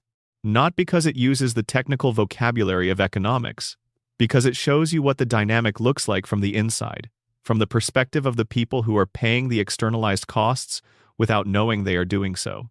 Burns is a cartoon villain. He wears the visual language of villainy in an obvious way: the angular face, the raised pinky, the sinister schemes, the inability to remember the name of his own employee. But he is also, underneath the cartoon villainy, a remarkably accurate portrait of a specific kind of corporate actor. One who understands perfectly well what his operations are doing to the community around him and who has made the calculation that the benefits to himself exceed any cost he is likely to pay. The specific corporations that have operated according to this logic in the real world are not Burns. They do not look like Burns. They are run by people who are not obviously villainous, who donate to charity, who give TED Talks, who express genuine concern about the communities they serve, while simultaneously structuring their operations to externalize costs onto those communities as efficiently as possible. The villainy is structural rather than personal. It is built into the incentive systems of large corporations operating in markets that do not require them to internalize the costs of their externalities. The Simpsons could not predict the specific corporations that would most egregiously follow this pattern. It could not name the specific companies that would, in the decades after the show began, produce environmental disasters or workplace injuries or communities economically devastated by decisions made for shareholder value rather than community health. The specifics were not predictable, but the pattern was. The show understood the pattern so thoroughly that its fictional representation of it, in the form of Burns and the plant, functions as an accurate general model of the behavior of a specific class of real actors. And when the real actors behave according to the model, the match between fiction and reality is not a coincidence. It is the consequence of the model being accurate. The Disney-Fox merger is the most specific corporate prediction, and therefore the most dramatic. But the pattern of corporate consolidation that the merger represents is the more important prediction. and that pattern is still very much in flight. The forces that produce the Disney-Fox merger are still operating. The incentives that make consolidation attractive to large media companies have not changed. The regulatory environment that permitted the merger has not significantly tightened. The next chapter of the corporate prediction, the further consolidation of the media landscape, the further reduction in the number of companies that control the majority of cultural production, is still being written. And The Simpsons, with its track record on this specific subject, has something to say about where the next chapter goes. It goes toward concentration. It goes toward the further dominance of a small number of very large actors. It goes toward a media landscape in which the diversity of production is increasingly constrained by the limited number of decision-makers at the top of the concentrated structure. And it goes toward the cultural consequences of that concentration. The homogenization of content, the reduction in the willingness to take risks that might offend large audiences, the prioritization of the globally comprehensible over the locally specific. The Simpsons has been a product of this very system for 36 years. And it has been commenting on the system throughout. There is a particular kind of irony in a show that is owned by the result of the corporate consolidation it predicted. A show that is now part of the Disney Entertainment Empire, commenting on the Disney Entertainment Empire. A prediction that was fulfilled by the show's own trajectory. That irony is not lost on the writers. It cannot be. The show has made jokes about it in episodes that acknowledge the Disney acquisition and its implications. Self-aware comedy about the position of a 36-year-old franchise inside the machinery of global media consolidation. That self-awareness is itself a kind of prediction. A prediction about what it looks like when the satirist becomes the subject of the satire. When the show that made jokes about corporate consolidation is consolidated. When the cartoon that predicted the merger is the property of the company that made the merger real. Springfield is inside the dome. The dome is Disney, and the show keeps making jokes about the dome from inside it. That is perhaps the most interesting corporate prediction of all. Not that Disney would buy Fox, but that the show would survive that acquisition and keep commenting on the structures that produced it. From the inside of those structures, in the only medium available, which is comedy, the comedy continues. The prediction continues. The mirror keeps reflecting. The sports predictions deserve a fuller treatment than they typically receive in the Simpsons prediction conversation because they illuminate something specific about the show's relationship with probability and uncertainty. Sports is genuinely unpredictable in a way that most of the other categories are not. The outcome of a specific game or championship depends on the performance of specific athletes on a specific day, and performance varies in ways that even the most sophisticated statistical models cannot fully capture. The best team does not always win. The most talented athlete does not always perform at their peak at the crucial moment. The unexpected happens, because sports is a real-time human competition, and human beings are unpredictable. So, when The Simpsons appears to predict specific sports outcomes, the mechanism cannot be the same analytical extrapolation that explains the technology and political predictions. Something else is happening. In some cases, the sports predictions are the result of educated guessing. The show would sometimes make predictions about outcomes that had a reasonable probability of occurring based on the state of the competition at the time. Not certainty, just reasonable probability, and sometimes reasonable probability turns into reality. In other cases, the sports predictions are less predictions than they are depictions of recurring patterns. Sports history repeats itself in specific ways. Dynasties emerge and decline. Certain cities and certain franchises develop cultures of winning or of losing that persist across years. The specific winner of a specific championship in a specific year is unpredictable. But the general pattern of which franchises tend to win and which tend to fall short is somewhat more stable. The Simpsons, in its sports predictions, was often working from pattern recognition rather than event prediction. It was saying, franchises with this kind of culture, this kind of management, this kind of fan base, tend to succeed or fail in these kinds of ways. And those general patterns, when applied to specific competitions, were sometimes accurate. But there is a more interesting dimension to the sports predictions that the analytical framework does not capture. Sports is one of the domains in which The Simpsons most clearly reveals its relationship to American cultural mythology. And the sports predictions are often less about outcomes than about what those outcomes mean in the American cultural imagination. The Super Bowl prediction is the clearest example of this. The show has made Super Bowl predictions on multiple occasions, sometimes accurately. But the more interesting thing about the Super Bowl episodes is not whether they predicted the right winner. It is what they predicted about the experience of watching the Super Bowl. The way the game has become an occasion for something beyond sports. The way it serves as a cultural ritual, a collective experience, a moment when American culture performs itself for itself. The advertisements, the halftime show, the social gathering, the mythology of American sports spectacle at its most concentrated. The Simpsons understood this dimension of the Super Bowl from very early in its run. It depicted the Super Bowl not primarily as a sporting competition but as a cultural event, an occasion for the production and reinforcement of American cultural identity. And that depiction has aged extremely well. The Super Bowl has become exactly the kind of cultural event that the show depicted, perhaps even more thoroughly than the show imagined. That is a prediction about American culture using sports as its vehicle. A prediction about how sports would come to function in the American cultural imagination, not primarily as competition but as ritual, as the occasion for the collective performance of national identity through the medium of commercial television. That prediction is accurate in ways that are more interesting than any specific game outcome, because it is a prediction about meaning rather than result, about what sports becomes in a culture that needs ritual occasions for collective experience, and that has, for various reasons, reduced the occasions available for such collective experience. The Simpsons understood, from its earliest seasons, that sports in America was about more than sports, and in depicting that understanding, it was making a prediction about the cultural role sports would play as the show continued to run. That role has expanded and intensified in the decades since. Sports has become more, not less, central to American cultural life, even as the specific sports and the specific competitions have shifted. The show got this right. Not the specific outcomes. The cultural trajectory.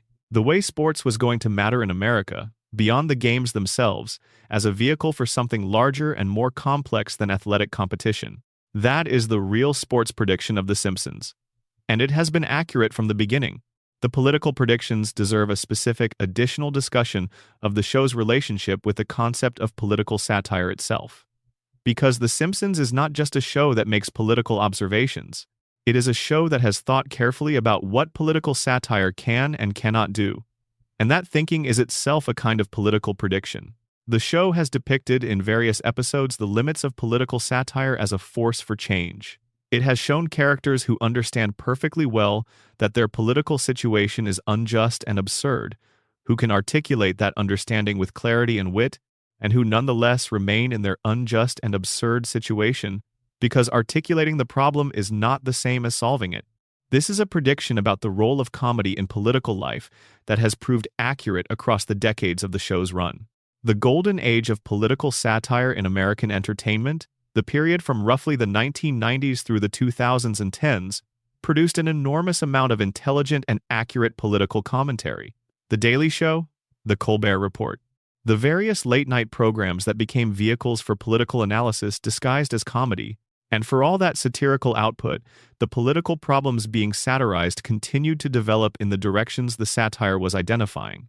The satire did not change the political landscape.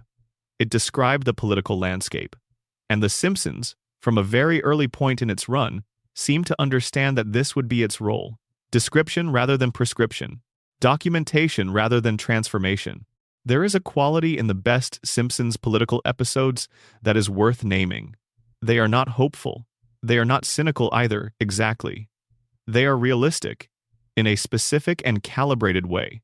They depict the political world as a place in which good intentions encounter institutional resistance and often fail, in which intelligent and principled people are constrained by the systems they inhabit and the incentives those systems create, in which change, when it happens, happens slowly and incompletely, and at a cost that the people who needed the change most often cannot afford to pay. This realistic quality is the source of both the show's accuracy and its emotional texture. It is accurate because the political world actually works this way, and its emotional texture, the particular bittersweet quality of a show that knows things could be better and keeps depicting how they actually are, is the feeling you get when you encounter accurate political art. That feeling is worth sitting with. It is not despair. It is something more complex. It is the feeling of honest engagement with the world as it is, without the comfort of false hope and without the paralysis of false despair. The feeling of a show that is paying attention and is willing to report what it sees, even when what it sees is not encouraging. The show has been producing this feeling for 36 years. And across those years, the political world it has been describing has kept providing new occasions for the specific kind of recognition the show produces. New instances of the patterns it has been mapping. New evidence that the dynamics it has been depicting are real and persistent and not going away simply because they have been identified. That is the political prediction that matters most. Not any specific outcome. The shape of a political world in which the things that are wrong with it keep being wrong with it, for reasons that are structural rather than accidental, and in which the role of honest observation is to keep naming those reasons and keep insisting on their reality, even when nothing immediately changes. The Simpsons has been making this prediction implicitly for 36 years, and 36 years of evidence suggests it was right. The structural problems have persisted, the patterns have repeated, the honest observation has continued, alongside the jokes, because the jokes and the observation are the same thing. Let that convergence be restful. The observation and the joke, the truth and the comedy, both happening at once, in the same sentences, in the same episodes, in the same show that has been doing this for longer than most of its audience has been alive. The observation continues. The comedy continues. Springfield keeps watching America watch itself. And somewhere in the gap between the watching and the watched, something like wisdom accumulates. Not the wisdom that solves the problems. The wisdom that names them accurately, keeps them visible, insists on their reality even when the culture would prefer to look away. The show is that insistence. It has been that insistence for 36 years. Let the insistence be quiet now. Let it settle into the background. The show will keep insisting in the morning. You can rest. Let us spend more time with the Roy Horn prediction specifically, because it is the one that most consistently makes skeptics pause. The others can be explained, with some effort and some qualification, as the product of pattern recognition or statistical volume or intelligent extrapolation. The Roy Horn case resists these explanations more stubbornly. To understand why, you need to understand the specific nature of the Siegfried and Roy Act and the specific nature of what the prediction required. Siegfried and Roy had been working with big cats, including white tigers, for their entire careers. The possibility of an animal incident during a performance was not zero. Anyone who thought carefully about the mathematics of performing with large predators night after night for decades would have to conclude that the probability of some kind of incident was meaningful.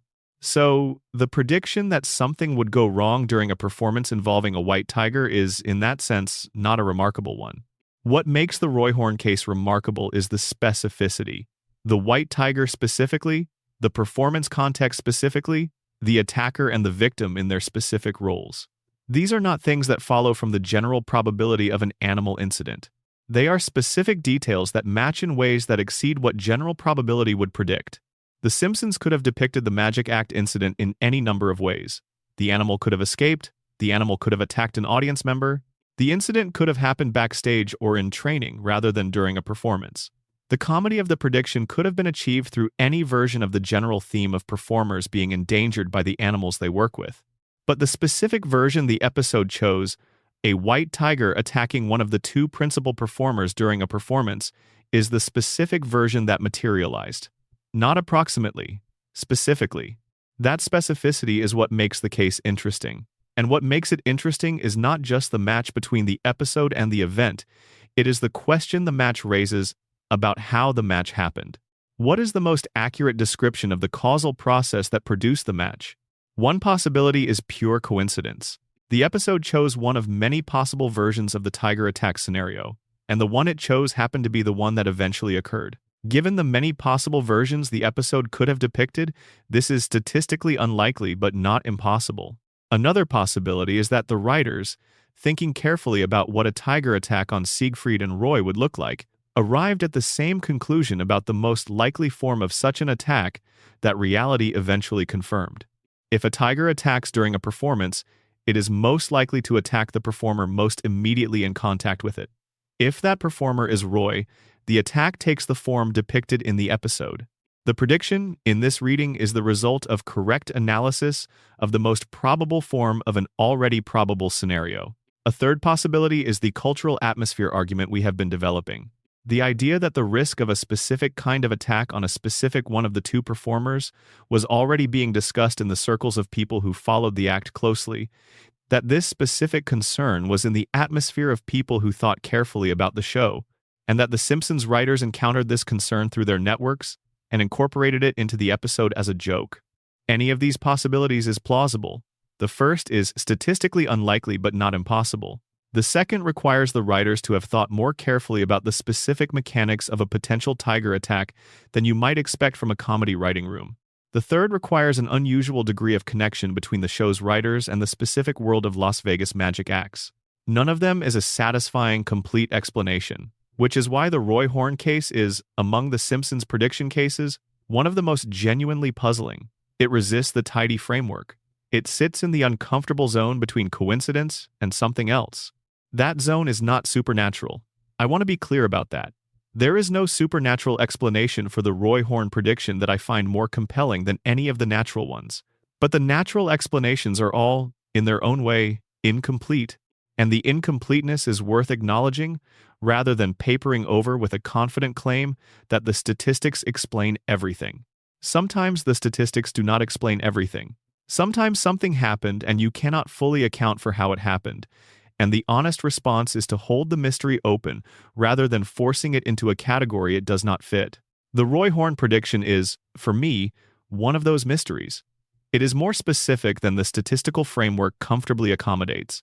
It has a texture of genuine strangeness that the easy explanations do not dissolve, and I think it is worth honoring that strangeness rather than explaining it away. The world is strange. The Simpsons is strange. Their relationship with each other is strange.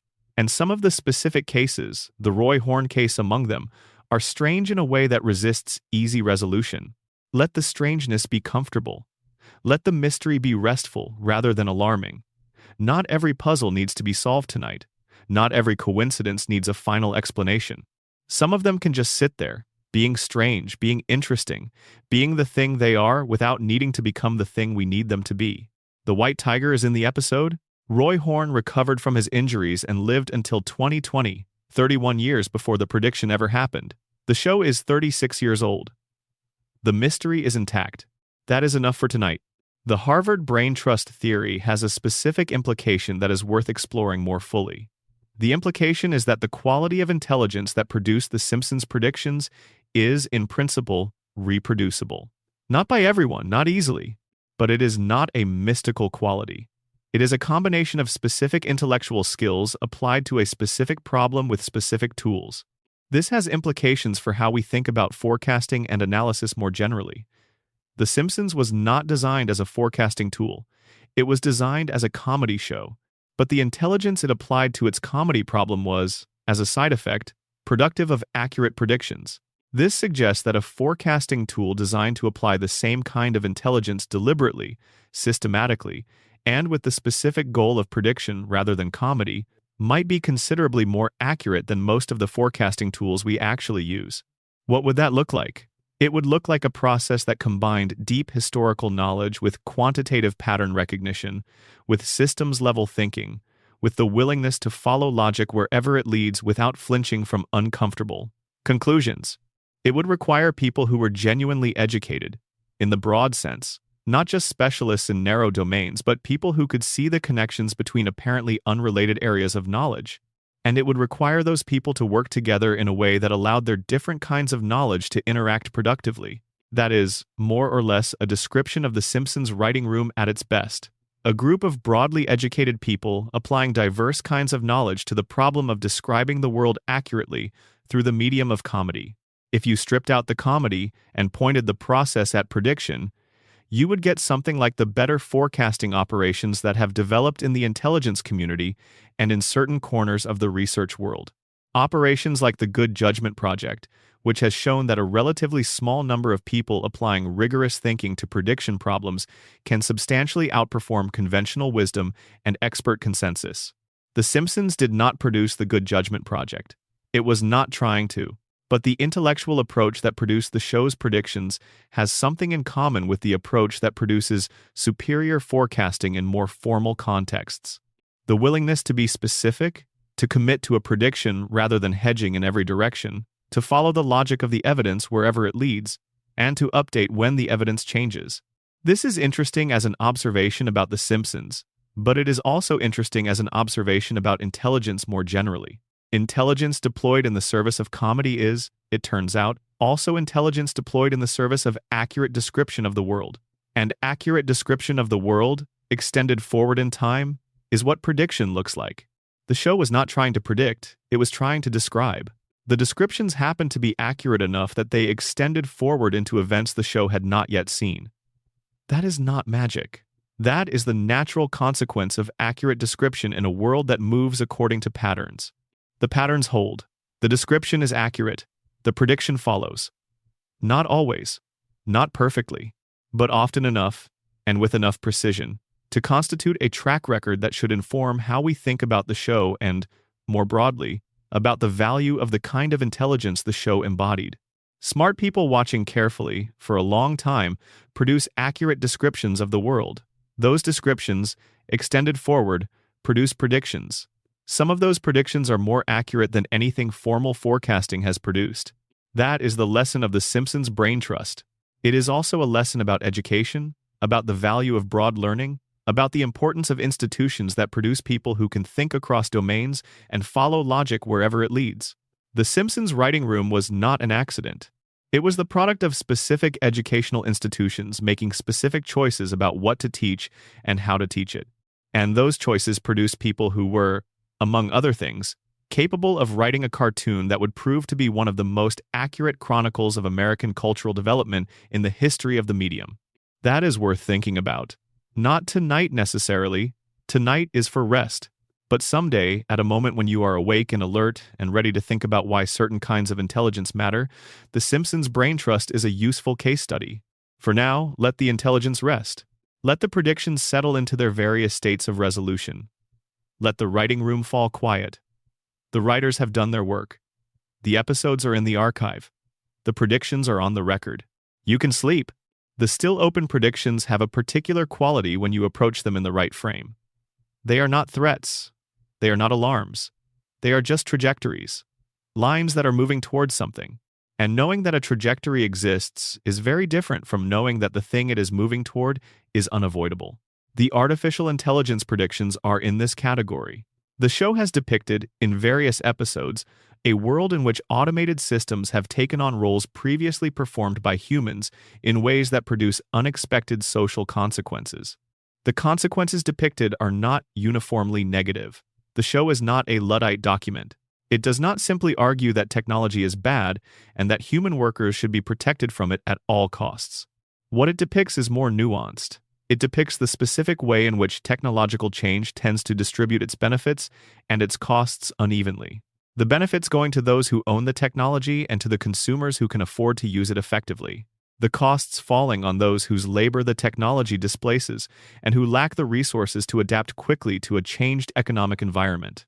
This is an accurate description of how technological change has historically worked, and it is an accurate description of how the current wave of artificial intelligence development is working. The benefits are flowing to the companies that own the models and to the knowledge workers who are using them as productivity tools. The costs are falling, in preliminary form, on workers in industries where automation is most immediately practical. The still open dimension of this prediction is the scale of the disruption that is coming and the institutional response that will or will not develop to address it. The show has imagined scenarios where the disruption is large and the institutional response is inadequate. Whether those scenarios materialize depends on choices that have not yet been made.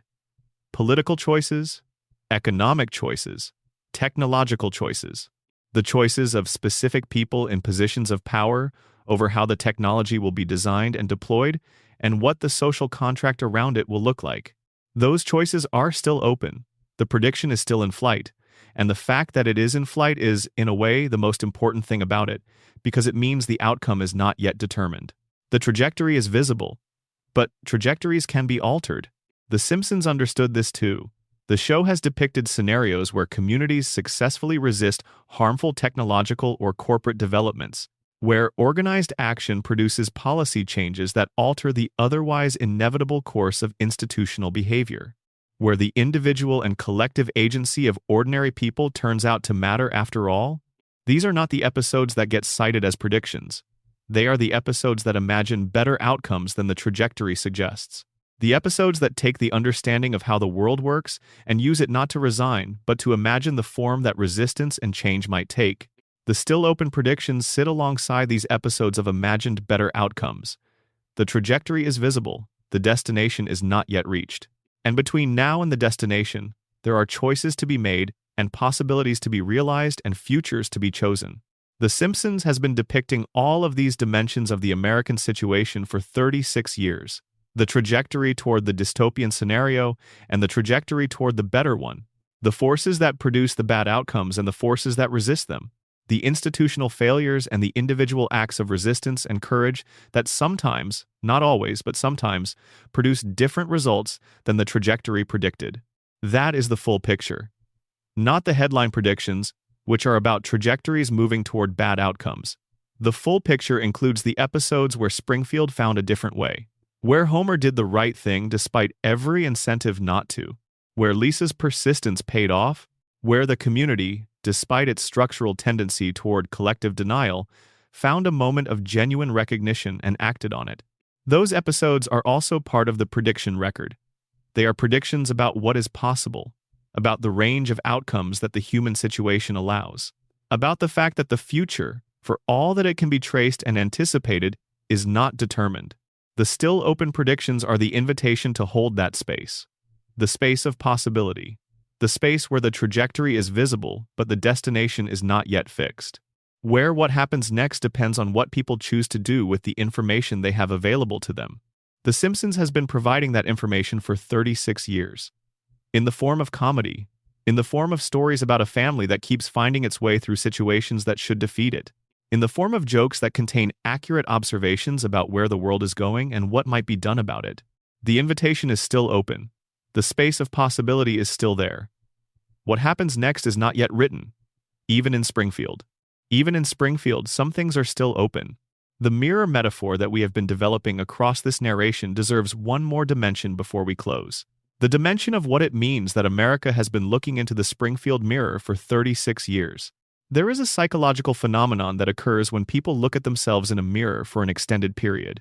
The face becomes strange, the familiar features become unfamiliar, the recognition that operates automatically in normal circumstances begins to fail, and you find yourself looking at your own face as if for the first time, as if at a stranger. The sustained look produces a kind of alienation from the familiar, a defamiliarization that is slightly uncomfortable and also genuinely revealing.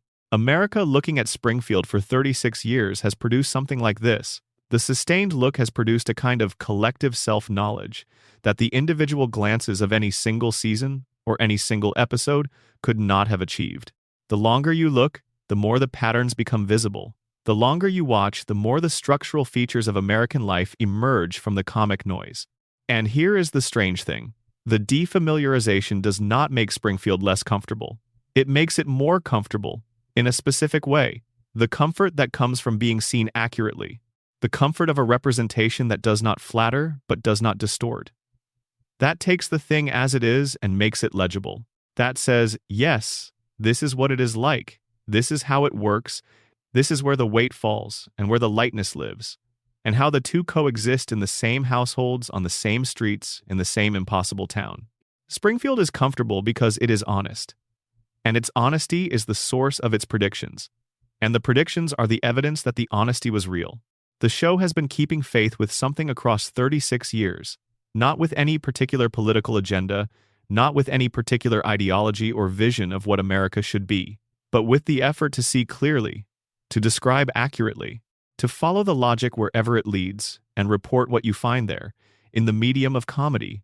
Because comedy is the medium that keeps the observation alive across decades without becoming either propaganda or despair. That keeping of faith is the show's real achievement. More than any individual prediction, more than the Trump episode or the pandemic prediction or the Disney-Fox merger or the Higgs-boson equation. The real achievement is the 36 years of trying to see clearly, trying to describe honestly, trying to hold the mirror steady while America keeps moving in front of it. The mirror is still there. America is still moving. Springfield is still watching.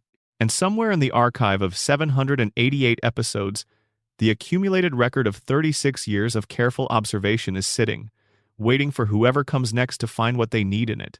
Because the thing about a mirror is that it never stops being useful.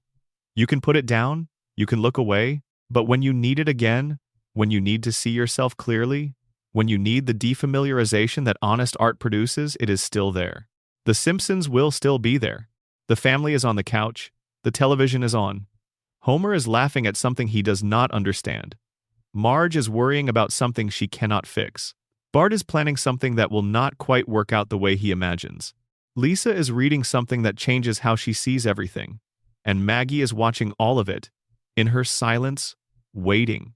The couch gag plays, the theme swells, the title comes up in that familiar font, and everything begins again, as it always does, as it always will. Good night, Springfield. Good night. There is a particular episode of The Simpsons that scientists occasionally reference in conversations that have nothing to do with television. They mention it as a curiosity, as an aside, as an illustration of a point they are making about something else. And then they have to stop and explain it to people who have not heard of it, because the story of it sounds implausible until you actually check the facts. The episode is called The Wizard of Evergreen Terrace. It aired in September of 1998. The premise involves Homer going through a midlife crisis and deciding that he wants to become a great inventor, someone whose legacy will outlast him.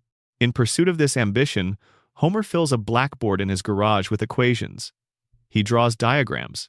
He writes out mathematical relationships in the hopeful, slightly chaotic way of someone who has access to the language of mathematics, but not quite the fluency. One of the equations on that blackboard, written as a throwaway background detail in a cartoon about a man having a midlife crisis, was later analyzed by mathematical physicists and found to contain a prediction, specifically, a prediction about the mass of the Higgs boson particle. The Higgs boson is one of the most consequential discoveries in the history of physics. It is a subatomic particle that was theorized for decades before anyone had the technology to detect it. It is sometimes called the God particle in the popular press, a nickname that physicists generally dislike, but that captures something of the particle's significance.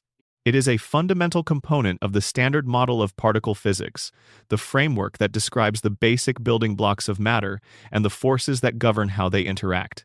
For years, the Higgs boson existed only as a mathematical prediction, something that the equations said should be there but that no one had yet been able to find. The Large Hadron Collider at CERN, the enormous particle accelerator built beneath the border of Switzerland and France, was designed in part specifically to find it, and in 2012, it did. The discovery was confirmed. The Higgs boson exists, and its mass was measured.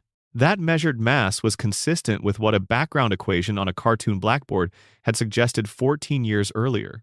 Now, there is genuine debate about whether this is a real prediction or a coincidence that gained a reputation it did not entirely earn. The equation on the blackboard was placed there by David X. Cohen, a writer on the show who has a degree in theoretical computer science and a background that included serious mathematical study. Cohen has said that he was playing with equations in a way that was informed but not fully rigorous, that the connection between his blackboard scribbling and the actual Higgs boson result is more metaphorical than precise. But here is what physicists who have examined the episode say. The equation on that blackboard predicted a particle mass that was in the right range. Not perfectly accurate, not scientifically rigorous, but in the right neighborhood. For a background detail in a cartoon episode about a man trying to be an inventor, that is a remarkable thing to have written. Simon Singh, a physicist and science writer who has written a book about the mathematics in The Simpsons, has examined this episode and others in detail. His conclusion is that the writing staff of The Simpsons contained enough people with serious scientific backgrounds that the show was, in many cases, engaging with real scientific concepts at a level of authenticity that went beyond what most entertainment products attempt. The Higgs boson equation is the most dramatic example of this, but it is not the only one. The show engaged with number theory, with topology, with statistical mechanics, with evolutionary biology, with cosmology. It engaged with these topics not always at a rigorous scientific level, but always at a level that was more than superficial. The jokes were informed, the references were real, and occasionally, the extrapolations were accurate. Let us stay with the cosmology for a moment, because there is another prediction in this category that deserves attention. In a 1999 episode called Homer the Physicist, Homer develops a theory about the shape of the universe. Specifically, he proposes that the universe might be shaped like a donut. The reference is a joke about Homer's love of donuts, obviously. It is not a serious scientific proposition delivered in the context of a physics lecture. It is a punchline. But the punchline is based on something real. The technical term for a donut shape is a torus, and a toroidal universe is not a crank theory. It is a legitimate mathematical possibility that has been explored by cosmologists. The question of the universe's topology, its large-scale shape, is one that scientists have been working on for decades. And while the current consensus does not specifically favor a toroidal shape, the hypothesis is not ridiculous. It has mathematical support. It is a genuine scientific proposal. In the years after that episode aired, cosmologists examining data from the cosmic microwave background, the radiation left over from the early universe, found patterns that some researchers interpreted as evidence that the universe might be finite and curved in unusual ways. Some of these interpretations involved a toroidal topology. Homer Simpson predicted this. As a donut joke, the scientific community would be appalled by that sentence, and rightly so. The joke was not a scientific prediction. It was a donut reference. The connection between the punchline and the actual cosmological research is tenuous.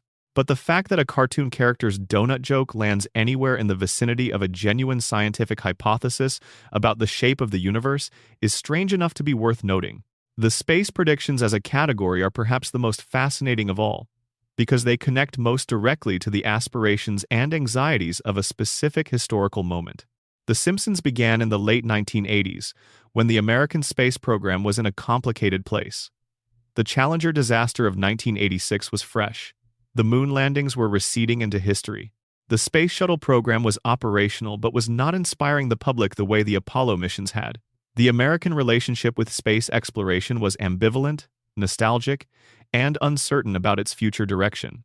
Into this context, in a 1994 episode called Deep Space Homer, the show sent Homer to space. The episode was a parody of the existing space program and its public relations challenges.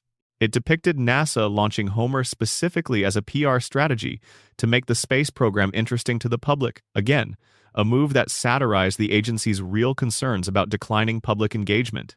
The episode is funny and well-regarded and contains one of the most memorable images in the show's history. Homer floating weightlessly in a spacecraft, surrounded by potato chips, looking serene in a way that is both absurd and oddly beautiful. But the episode is also, in a broader sense, a prediction about the future of human spaceflight. Because one of the central premises of the episode is that space travel has become, in some sense, a spectacle. That the public needs entertainment, not just achievement, to maintain its interest in space exploration. That the interface between human spaceflight and popular culture is as important as the technical achievements themselves. This is now entirely commonplace. The era of commercial spaceflight, of private companies competing to reach orbit and beyond, of space tourism as an actual product that wealthy individuals can purchase, has made the relationship between space and spectacle explicit in a way that the Apollo era never quite did. Elon Musk's approach to SpaceX is as much a media operation as a technical one. The launches are events, the public engagement is engineered. The spectacle is the point, as much as the science. Homer Simpson, floating in space with his potato chips, was the template for this era. Not because anyone at NASA or SpaceX was watching the episode and taking notes, but because the episode accurately identified a tendency in American culture, the tendency to consume achievement as entertainment, that would eventually reshape the space program itself. The show also predicted, in various episodes, specific developments in space exploration that were not obviously on their way at the time. Commercial satellites, private investment in launch capabilities, the way the internet would reshape how the public relates to space exploration, the democratization of astronomical data, the idea that ordinary people could participate in the project of understanding the universe not just as passive consumers but as active contributors. These are not dramatic predictions in the way the Trump presidency or the pandemic episode are dramatic. They are gradual, structural predictions about the direction of an industry and a culture, but they are accurate. And they suggest again that the writers were thinking about where things were heading with a seriousness and a precision that went well beyond the requirements of comedy. There is a scientific prediction that is a little less famous than the Higgs boson equation, but perhaps more impressive in its specificity. In an episode from the early 2000s, the show made a reference to a specific mathematical discovery that had not yet been made publicly at the time the episode aired, but that had apparently been circulating in mathematical circles and that one of the writers had encountered in that context. This is the most accurate description of how the Simpsons science predictions generally work. Not supernatural foreknowledge, but access to a specific kind of conversation that most people are not part of. The conversation among researchers and scientists and mathematically sophisticated thinkers about what the next discoveries are likely to be, where the field is moving, what the evidence is beginning to suggest. The writers, by virtue of their educational backgrounds and their intellectual communities, were participants in some version of these conversations. And the things they heard in those conversations occasionally made it onto the screen, dressed up as jokes. That pipeline from serious scientific discourse to cartoon dialogue is worth pausing on, because it is not something you would expect. When you think about how television comedy is produced, you think about writers in a room, throwing out ideas, laughing at their own jokes, building on each other's premises. You think about craft and timing and the mechanics of getting a laugh. You do not typically think about mathematicians working on number theory problems in their spare time, or physicists discussing the implications of particle mass calculations between drafts of dialogue, or economists modeling the long-term consequences of policy decisions while working on sight gags for an episode about Homer's diet. But at The Simpsons, in its peak years, that is apparently what was happening. The room was full of people who were both entertainers and thinkers, who brought their intellectual lives into their creative work in ways that produced an unusual product. A comedy that was also, in its way, a kind of research. And the research occasionally yielded results. Not always. Not even often, in the grand scheme of things, but often enough that when you go looking for the moments where the show connected with the future in specific, verifiable ways, you find more of them in the science and technology categories than anywhere else. Because science and technology are the domains where careful extrapolation from present data yields the most reliable results. The universe has rules. The rules can be discovered and applied. And the people who understand the rules well enough can make predictions that look, to everyone else, like extraordinary gifts. The Simpsons writing staff had enough people who understood enough rules well enough to occasionally produce those moments. The Higgs boson equation, the donut universe, the space tourism satire that aged into a documentary, the technology predictions we discussed in the previous section, all of it comes from the same source. A group of genuinely educated, genuinely curious people who were doing the work of understanding the world while also making jokes about a yellow family in a fictional town. Let the thought wash over you gently. The universe has rules. Some of those rules can be found on a cartoon blackboard, scrawled by a fictional inventor having a midlife crisis. The boundary between the joke and the insight is softer than it looks. There is a particular kind of American story that The Simpsons has been telling since its earliest seasons. It is a story about money, about the way wealth concentrates, about the mechanisms by which corporations accumulate power and the mechanisms by which they use that power to accumulate more, about the relationship between economic dominance and political influence, between institutional size and institutional accountability. This is not, on its surface, the most obviously comedic subject matter, but The Simpsons found the comedy in it over and over for decades. And in finding the comedy, it was also doing something that the more serious observers of American economic life were, in many cases, failing to do. It was following the logic of corporate concentration to its natural conclusions. The most famous corporate prediction in the show's catalog is the Disney-Fox merger. In a 1998 episode, the show depicted a future in which the Fox network, which was at that time The Simpsons' own broadcast home, had been absorbed by a larger entertainment conglomerate. The episode depicted this with the specific visual language of corporate acquisition, the gradual erasure of one brand identity into another, the replacement of local particularity with centralized, homogenized content. In 2019, 21 years after that episode aired, the Walt Disney Company completed its acquisition of most of 21st Century Fox's entertainment assets, including the film studio and the television production operations that had produced The Simpsons itself. The show that had satirized media consolidation by depicting its own network being swallowed by a larger corporation was, in a genuine and legally real sense, swallowed by a larger corporation. The writers have described this as one of the stranger experiences in the show's history. Not the prediction itself, because the direction of media consolidation was clear enough that predicting a merger of this general type was not a remarkable achievement. The strange part was that the prediction was about their own situation. The Fox network was their home, the Disney acquisition was their story. The joke came back to find them. But let us be specific about what the prediction actually required the writers to understand.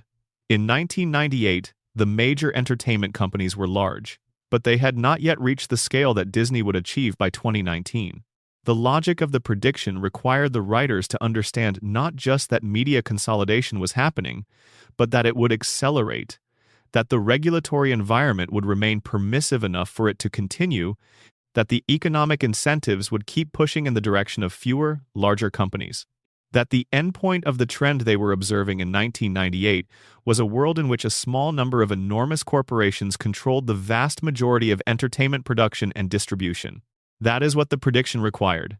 An accurate read of the economic and regulatory forces shaping the entertainment industry extended forward over 2 decades to arrive at a conclusion that would look, in 1998, like satire, and in 2019 like a press release. The mechanisms of corporate consolidation are a recurring theme in the show across its entire run. The ways in which monopoly power operates, not through any single dramatic act, but through the slow accumulation of advantages, through the leveraging of existing dominance to foreclose competition, through the political influence that comes with enough economic power to make regulation feel optional. All of this is present in the show's portrait of Burns and the power plant, but it extends beyond that into broader economic commentary. There is an episode from the mid-90s that depicts a retail corporation expanding aggressively into Springfield and destroying local businesses through sheer scale and pricing power. The local hardware store, the local bookshop, the kinds of small, independent businesses that had defined Main Street America for generations, are wiped out by a national chain that can absorb losses and wait for the competition to die. This was a real and ongoing process in 1995. Walmart's expansion was already a documented economic phenomenon. The destruction of small retail was already happening in real American communities. The Simpsons was not predicting this process. It was depicting it. But the depiction was accurate enough that it reads now as a prediction of the further extreme that the trend would reach: the Amazon era, the complete dominance of online retail, the final dissolution of the local retail environment into the logistics systems of a single, planetary-scale distribution network. The show was depicting the beginning of that process. The beginning was already enough to write about, but the endpoint, which was always implicit in the beginning, arrived in a form that The Simpsons had essentially sketched out. The financial crisis predictions are perhaps the most uncomfortable category to revisit, because they reveal that the writers understood the mechanisms of economic disaster in ways that the people operating those mechanisms apparently did not. In various episodes across the 90s and early 2000s, the show depicted financial products and practices that were, at least in outline, recognizable precursors to the specific instruments that produced the 2008 financial crisis. Complicated products that obscured risk, ratings processes that were corrupted by the conflicts of interest built into their structure, the socialization of risk while profits remained private, the way ordinary people bore the cost of financial adventurism by institutions that were, in the formal sense, too large to be allowed to fail. The show was not depicting subprime mortgages specifically. It was not running a credit default swap through an episode of The Simpsons. But it was depicting the general economic dynamic that made those specific instruments possible. The dynamic in which financial complexity serves the interests of the people creating it rather than the people it is supposedly designed to serve. The dynamic in which the people who bear the risk of financial failure are not the people making the decisions that create that risk. That dynamic, depicted in comedy form, in the context of Springfield's local economy and its relationship with Burns's money, looked in retrospect like an accurate map of the mechanics that produced the global financial crisis. Not because the writers predicted the crisis, because they understood the underlying incentive structures well enough to keep writing accurate jokes about them until reality produced the catastrophe those structures were always moving toward. There is a prediction in this category that is more specific and more dramatic than the financial crisis material. It involves the relationship between corporate power and political institutions, And it is one that the show depicted so accurately and so consistently that it eventually stopped feeling like satire and started feeling like reporting. The show consistently depicted a world in which the wealth of a small number of individuals translated directly into political influence, in which elected officials responded to the interests of major donors rather than voters, in which the formal mechanisms of democratic governance were in practice tools for the maintenance of existing economic power, in which the gap between the official story of American democracy and its actual functioning was large enough to drive the narrative of multiple seasons of television. The Citizens United Supreme Court decision of 2010, which removed certain restrictions on corporate political spending and was widely interpreted as an expansion of corporate political power, arrived after The Simpsons had been depicting the functional equivalent of the Citizens United world for 2 decades. The specific legal change was new. The underlying reality, the change ratified, had been visible to anyone paying attention for a very long time. The show paid attention. It wrote about what it saw. And what it saw, translated into corporate comedy about Burns and political satire about Springfield's government, was the architecture of an economic and political system that worked primarily for the people who were already at the top of it. This is not a particularly cheerful prediction. It is accurate, but it is not cheerful. And in the context of a sleep-focused narration, perhaps we should acknowledge that directly. Some of The Simpsons' most accurate predictions are about the darker tendencies of the economic system we all live inside, about the mechanisms by which power concentrates and ordinary people pay the cost. But there is something in even those observations that can be restful if you approach them in the right frame. The observations have been made, the patterns have been documented. The show has been writing about them clearly and publicly for 36 years, and the world keeps watching, and the world keeps laughing, even when the joke is also a diagnosis.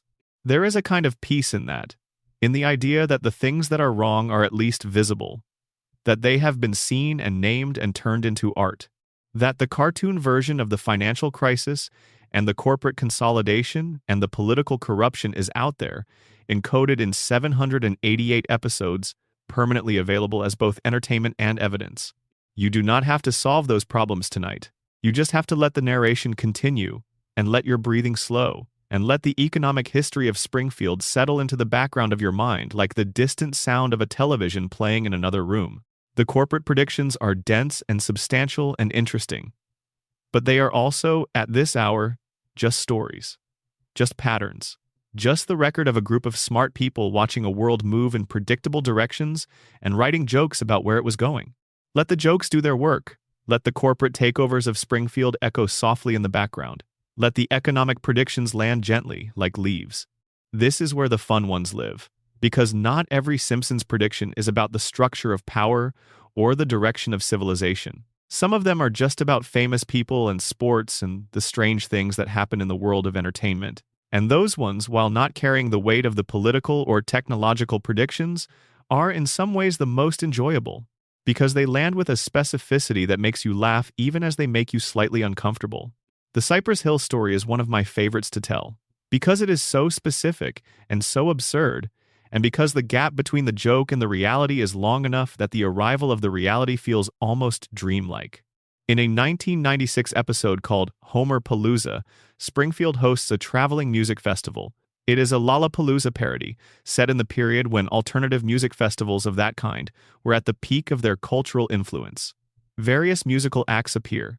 Homer gets involved, as Homer does. The episode is broadly a satire of alternative music culture and the commercialization of youth rebellion. One of the jokes in the episode involves the rap group Cypress Hill. The group, in the Simpsons version of events, accidentally books the London Symphony Orchestra for a gig they had intended to perform themselves. The joke is about the gap between different musical worlds, about the administrative chaos of touring, about the strange things that happen when music and logistics intersect in unexpected ways. In 2024, 28 years after that episode aired, Cypress Hill performed with the London Symphony Orchestra at the Royal Albert Hall, not accidentally, intentionally, as a genuine collaboration, as a real musical event that was reviewed and documented and celebrated as a meaningful moment in the ongoing project of bringing hip-hop and classical music into productive conversation. 28 years. The joke became a headline in 28 years. No serious claim of prediction is warranted here. No one who has spent time in the music industry would be surprised that eventually a hip-hop group and a symphony orchestra would collaborate. Cross-genre collaboration is a long-standing tradition in popular music. The specific combination might have been unexpected in 1996, but it was not impossible. It just required someone to actually want to do it. What is striking is not the prediction but the specificity of the match. Not a generic hip-hop and classical collaboration, but Cypress Hill specifically and the London Symphony specifically. The exact two names from the joke. The exact combination that The Simpsons used as the basis for a background gag materialized in reality nearly 3 decades later. That is the particular texture of the best Simpsons coincidences. They are not just thematically accurate. They are specifically accurate in ways that make the statistical explanation feel strained, even when you know it is technically adequate. The Lady Gaga prediction is another one in this category. In a 2012 episode, the pop star appeared as a guest voice in an episode where she arrives in Springfield on a spectacular concert tour, performs for the town, and tries to cheer up Lisa. The episode was notable for its visual spectacle, for the extravagance of its depiction of a modern pop performance. It was also notable for one specific detail.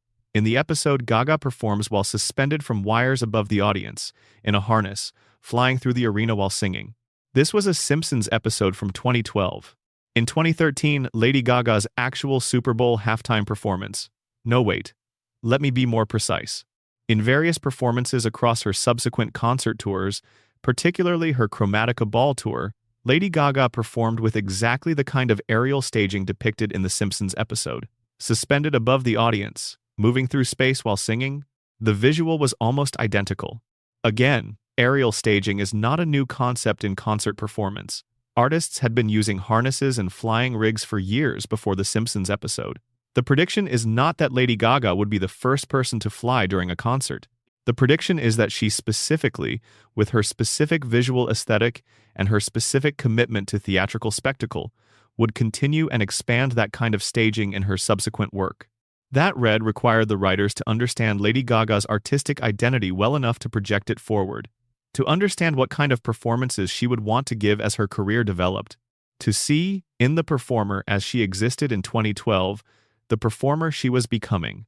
That is the kind of prediction that is not really about the future at all. It is about the present. It is about paying close enough attention to who someone is that you can say with some confidence what they will do next. The sports predictions in The Simpsons catalog are perhaps the strangest category, because sports results are, in principle, less predictable than technological trends or corporate consolidation. The outcome of a specific game or championship is genuinely contingent in a way that the direction of media consolidation is not. And yet, the show predicted specific outcomes of the World Series, the Super Bowl, and other major sporting events on multiple occasions across its run. Some of these were genuine predictions made years in advance. Others were more immediate, made in treehouse of horror episodes, or other speculative contexts. And some of them were accurate. The statistical case here is perhaps clearer than anywhere else in the Simpsons prediction catalog. A show that makes many sports predictions will, by chance alone, get some of them right. The question is whether the rate of accuracy is higher than chance would predict, which would suggest genuine analytical insight, or whether it is consistent with random variation. Based on the available evidence, the answer appears to be somewhere in the middle. The writers were informed about sports, they made educated guesses in some cases, and they got lucky in others. But the sports predictions that are most interesting are not the game outcomes. They are the cultural predictions about sports, about how sports would change and what the role of athletes in American culture would become. The show, very early in its run, depicted athletes as cultural figures whose influence extended far beyond the game itself. In the era of the early Simpsons, the idea of an athlete as a brand, as a multi-platform media presence, as a cultural institution with commercial interests in dozens of categories far removed from their sport, was just beginning to develop. Michael Jordan was the prototype, but the full elaboration of the athlete as brand phenomenon was still in its early stages. The Simpsons depicted this phenomenon, in satirical form, across multiple episodes, athletes appearing in advertisements, athletes as the subjects of celebrity culture, athletes whose personal lives were as significant to their public image as their athletic performance.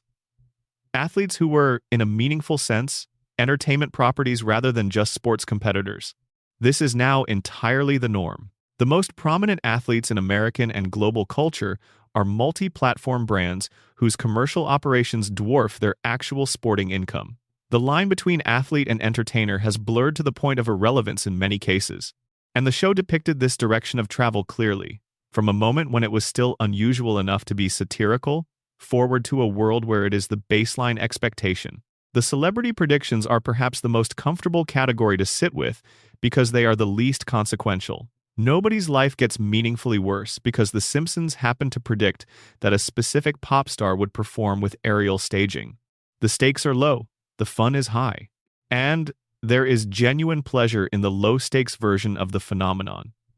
In the specificity of the Cypress Hill match, in the visual echo of the Gaga performance, in the way the show's universe and the real world occasionally rhyme in ways that make you smile, even when you know the smile is not entirely rational. The celebrity predictions work because the writers were attentive to celebrities in a specific way. They were not simply fans, consuming celebrity culture the way most of the audience did. They were analysts. They were trying to understand what specific performers were actually about, what made them distinctive, what the logic of their careers was, where their trajectories were pointing. And they were doing this in order to write good jokes about them. Good parody requires genuine understanding of the thing being parodied. That understanding, deployed in the service of comedy, occasionally produced something that looked like foresight, because genuine understanding of a person or institution, extended forward honestly, is a reasonable basis for prediction. The Simpsons writers understood Lady Gaga well enough to project her theatrical sensibility into the future. They understood hip-hop culture and the trajectory of genre-crossing collaboration well enough to imagine Cypress Hill and the London Symphony. They understood the direction of athlete-celebrity culture well enough to write episodes that aged into documentaries. That is the source of the pop culture predictions. Not magic. Good analysis, wearing a clown nose. Let the good ones settle in. Let Cypress Hill playing with the London Symphony provide a gentle, slightly absurd backdrop for the closing of your eyes. The jokes keep coming. Some of them keep coming true. And in the meantime, the world keeps spinning, and Springfield keeps watching it spin. The Trump prediction is the headline, but it is not the whole story of The Simpsons and politics. The show has been engaged with political life since its first season, and across that engagement it has produced a catalog of observations that ranges from the broad and structural to the specific and verifiable. Let us start with the broad and work toward the specific. The Simpsons has, from its beginning, operated from a particular political perspective. It is not a perspective that maps cleanly onto any contemporary partisan framework. It is, instead, something more like institutional skepticism. The show is skeptical of power, regardless of who holds it. It is skeptical of authority, regardless of what ideology that authority claims. It is particularly skeptical of the gap between official claims and actual behavior, between what institutions say they are doing and what they are actually doing. This perspective, when applied across decades of American political life, produces a record that tends to be accurate precisely because institutional skepticism is itself a fairly reliable analytical tool. Institutions tend to behave in their own interest. The gap between official claims and actual behavior tends to be substantial. Power tends to corrupt in predictable ways. These tendencies do not depend on which party is in power or which ideological framework is being deployed to justify the decisions being made. They are, in a depressing sense, structural features of large institutions operating in complex environments. The Simpsons understood this, and by understanding it, the show was in a position to make observations about political life that aged well regardless of which way the political wind was blowing. Because the observations were not about parties or ideologies, they were about institutions. And institutions behave similarly across a wide range of political contexts. Some specific examples. In a 1995 episode, the show depicted a political process in Springfield in which a grassroots ballot initiative, intended to address a genuine community concern, was captured by wealthy interests and transformed into a vehicle for those interests before it could actually take effect. The mechanics of the capture were depicted in some detail. The money that flowed into the process, the media coverage that shaped public understanding of what the initiative was about, the way the official story of democratic participation masked the actual story of economic power determining the outcome. This process, the capture of democratic mechanisms by wealthy interests, has been documented repeatedly in real American political life. The specific mechanics differ from case to case, but the general pattern, the gap between the formal structure of democratic participation and the actual distribution of power that determines outcomes, has been consistent enough that depicting it accurately in 1995 constitutes a fairly reliable prediction of what American political observers would keep describing in the years that followed. The show predicted, in a general sense, the polarization of American political life. Not the specific events that drove that polarization, not the specific figures who exploited it, but the general tendency of political discourse to move toward theatrical conflict, toward the performance of opposition rather than the substance of governance, toward a media environment that rewards extremity and punishes nuance. This tendency was visible in the mid-90s, the rise of political talk radio, the development of cable news as a partisan product rather than a neutral information service. The way political entertainment was beginning to colonize the space previously occupied by political journalism. The Simpsons saw this and wrote jokes about it that aged into descriptions of a landscape that had hardened significantly in the decades that followed. There is a specific political prediction that is perhaps less famous than it deserves to be. In an episode from the late 90s, the show depicted a political candidate winning an election primarily on the basis of name recognition and media presence, despite having no substantive policy platform and no particular qualification for the office. The joke was about the way American electoral politics had become increasingly dominated by celebrity and brand rather than substance and experience. This was, in the late 90s, a joke about an emerging tendency. By the time several decades had passed, it had become a fairly accurate description of the dominant mode of American electoral politics. The tendency the show was satirizing in the late 90s had, by the 2010s and 20s, become the norm rather than the exception. The satirical exaggeration had aged into documentary accuracy. The foreign policy predictions in The Simpsons catalog are less frequent and less specific than the domestic political ones, but they are not absent. The show has made observations about American foreign policy that have aged in interesting ways. About the gap between stated foreign policy goals and actual foreign policy outcomes. About the way military adventure tends to produce consequences that differ from their announced intentions. About the relationship between economic interest and the humanitarian justifications offered for military action. These are not specific predictions about specific conflicts. They are observations about the general mechanics of American foreign policy decision-making.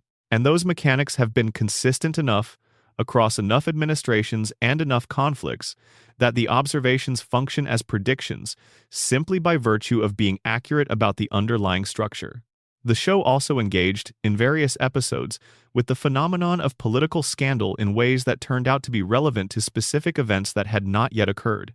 The general mechanics of political scandal, the exposure of hypocrisy, the institutional response that prioritizes reputation management over accountability, the way the news cycle processes and ultimately moves on from genuine wrongdoing, are depicted in the show with an accuracy that reflects the writer's understanding of how American political culture actually functions. This understanding, projected forward, accurately predicted specific aspects of specific scandals that would occur in the years and decades after the episodes were made. Not the specific details, not the names or the exact nature of the conduct, but the shape of the response. The way the institutions around the scandal would close ranks, the way the public attention would eventually move on, the way accountability would fall somewhere short of what the gravity of the conduct seemed to warrant. That pattern is the most reliable political prediction of all, because it is not really a prediction. It is a description of a mechanism that has operated consistently for as long as anyone has been watching. The Simpsons simply wrote it down, clearly and often, and then waited for reality to keep illustrating the point. The episode that most explicitly engages with the mechanics of political prediction is itself a kind of prediction. In a Season 12 episode called Bart to the Future, which we have already discussed in the context of Trump, there is a broader vision of the American political future that goes beyond the specific reference to the Trump presidency. The future America depicted in that episode is one in which the country has made a series of decisions that have left it worse off in specific, documentable ways. The decaying infrastructure, the depleted treasury, the political culture that has prioritized spectacle over governance for long enough that the damage has become structural. None of this is presented as the result of any single decision or any single political figure. It is presented as the accumulated consequence of a series of choices made over decades that prioritized short-term comfort over long-term stability. The country in that future is not a dystopia in the science fiction sense. It is something more mundane and more familiar. A country that has been running on borrowed time and borrowed money for long enough that the borrowing is starting to come due. That image of a country whose political culture has spent decades avoiding the difficult choices in favor of the comfortable ones is one that economists and political scientists have been describing with increasing urgency across the years since that episode aired. Not as a prediction, as an analysis of what is already happening. The Simpsons got there first.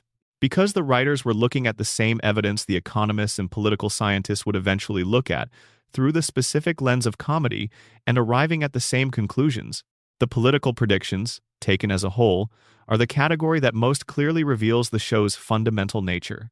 The Simpsons is not primarily a show about individual episodes or individual jokes. It is a show about American political and economic life, observed across decades with intelligence and skepticism, and a willingness to follow the logic of what it sees to wherever that logic leads. Where that logic has led, repeatedly, is to accurate descriptions of futures that were already implicit in the presents the writers were observing. That is not prophecy, that is careful thinking. But the result, accumulated over 36 years, looks like a very strange and very comprehensive portrait of an America that keeps turning out to be true. Let the political commentary wash past you softly. Let the institutional skepticism settle like a warm blanket rather than an accusation. The show has been watching for you. You do not have to watch right now. Just rest. The patterns will still be there in the morning. They always are. We have been moving, through this narration, from the broad to the specific, from the structural predictions to the particular ones. Now we arrive at the category that most resists the statistical explanation. The ones that are not just thematically accurate but specifically accurate. The ones where the details match in ways that exceed what you would expect from even very good analysis of existing trends. We have already visited Cypress Hill and the London Symphony Orchestra. Let us spend some time in Las Vegas in a specific moment in the year 2003. Siegfried and Roy were, at that point, arguably the most famous magic act in the world. They had been performing at the Mirage Hotel in Las Vegas since 1990. Their show was a landmark of American entertainment spectacle. White tigers, illusions, theatrical grandeur on a scale that defined the Las Vegas headliner format for a generation. They had been performing together for decades, and their act was as carefully controlled, as rigorously rehearsed as any in show business. On October 3, 2003, Roy Horn was critically injured when a white tiger named Montecore bit him on the neck during a live performance. The attack was real. The injury was severe. Roy survived but was significantly incapacitated. The show closed permanently.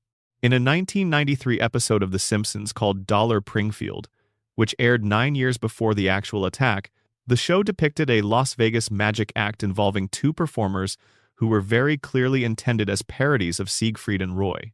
In the episode, during a performance, one of the white tigers attacks one of the performers. 9 years. Let us be precise about what the prediction required. The prediction required the writers to understand not just that Siegfried and Roy worked with large, potentially dangerous animals. That was obvious. Anyone who had seen the act knew it involved white tigers. The prediction required the writers to understand something more specific, that the danger was real, that the careful control of a live performance is never complete, that the most rigorously rehearsed act in Las Vegas is still a wild animal away from catastrophe. The writers were not predicting that tigers were dangerous. Everyone knows tigers are dangerous. They were predicting that the specific combination of this act, these performers, and these animals would eventually produce exactly the kind of outcome that the controlled environment was designed to prevent. They were predicting that the spectacle of perfect control would eventually confront the reality of genuine unpredictability. 9 years later, it did. Is this a prediction in the technical sense? It is a depiction of one of the scenarios that could plausibly result from the specific circumstances of a specific act. In a long enough run of that act, with a wild animal present at every performance, some version of an animal incident is more likely than not. The Simpsons depicted that scenario. The scenario eventually materialized, but the specificity, the white tiger, the performance setting, The particular combination of elements that makes the moment recognizable as a direct echo of the fictional version, that is where the statistical explanation starts to feel slightly inadequate. Not wrong, but slightly inadequate. There are others in this category. In a season 13 episode from the early 2000s, the show depicted a scenario involving vote-counting irregularities in an election, with officials attempting to manually interpret the votes of people who had not marked their ballots clearly. This was a fairly specific satire of a very specific moment in American political history, the contested presidential election of 2000 and the Supreme Court case that resolved it. The episode was made in the immediate aftermath of that event, and so it is not a prediction so much as a response. But there is a detail in the episode that is worth noting. In the episode's version of vote-counting chaos, the issue is not just human error or ambiguity. It is the interaction between human error and mechanical systems that are not designed to handle the edge cases that human behavior inevitably produces. That insight which the episode uses for comedy is actually a fairly sophisticated analysis of what went wrong in Florida in 2000. The machinery of elections is designed with assumptions about voter behavior. When voter behavior falls outside those assumptions, the machinery fails in ways that the people who designed it did not anticipate. This observation applies to the specific crisis of 2000, but it also applies, with remarkable accuracy, to subsequent election controversies in American political history. The interaction between mechanical and procedural systems and the edge cases of human behavior is a recurring problem in democratic administration. The Simpsons identified it in satire, and the real world kept providing new illustrations. The autocorrect episode deserves more attention than it typically gets in the prediction catalog. The specific moment in the episode where autocorrect transforms a message into something unintended and embarrassing is not remarkable in itself. The remarkable thing is the social context the episode imagines around autocorrect. The episode understands that the humor of autocorrect errors is not just about the mechanical failure. It is about the gap between the confident message the sender thinks they are sending and the absurd message the recipient actually receives. It is about communication breakdown in a specific register that technology was going to introduce into everyday life. That social and psychological texture was not something you could extrapolate from the raw fact of predictive text technology. You had to understand how people would actually use the technology, what emotional investments they would bring to digital communication, how the confidence and speed of text messaging would interact with the imprecision of automated text completion. The writers imagined all of this correctly. The hurricane episode from Season 8 is one of the most specific predictions in the catalog. The episode depicts a hurricane making landfall and causing significant damage to infrastructure in Springfield. The response of the Springfield government is depicted as inadequate, underfunded, and organizationally chaotic. The rebuilding effort that follows is also chaotic, poorly managed, and ultimately produces results that are worse in some ways than the original damage. This episode aired in 1996. Hurricane Katrina struck New Orleans in 2005, 9 years later. The government response to Katrina, particularly at the federal level through FEMA, was widely described as exactly the kind of inadequate, chaotic, and poorly organized response that the Simpsons episode depicted in Springfield. The rebuilding effort that followed was widely criticized for producing results that in many cases were inadequate, inconsistently distributed, and shaped by priorities that had more to do with politics and economics than with the actual needs of the communities affected. The Simpsons episode is not a prediction of Katrina. It is a depiction of what happens when a government that has systematically underfunded its emergency management infrastructure encounters a significant natural disaster. That is a structural prediction, not an event prediction. But because the structural conditions it depicts were accurate, the event that those conditions eventually produced looked, in retrospect, like something the show had already described. This is perhaps the most honest way to describe what The Simpsons was doing, across all of these specific cases. It was depicting structural conditions accurately. And because structural conditions tend to produce specific kinds of outcomes, the specific outcomes, when they eventually arrived, tended to resemble the fictional versions the show had already created. The Roy Horn attack was not a prediction that the tiger would attack on October 3, 2003. It was a depiction of the structural conditions, the intersection of a controlled performance environment with genuine wild animal unpredictability, that made some version of that outcome eventually likely. The media consolidation prediction was not a prediction that Disney would specifically acquire Fox in 2019.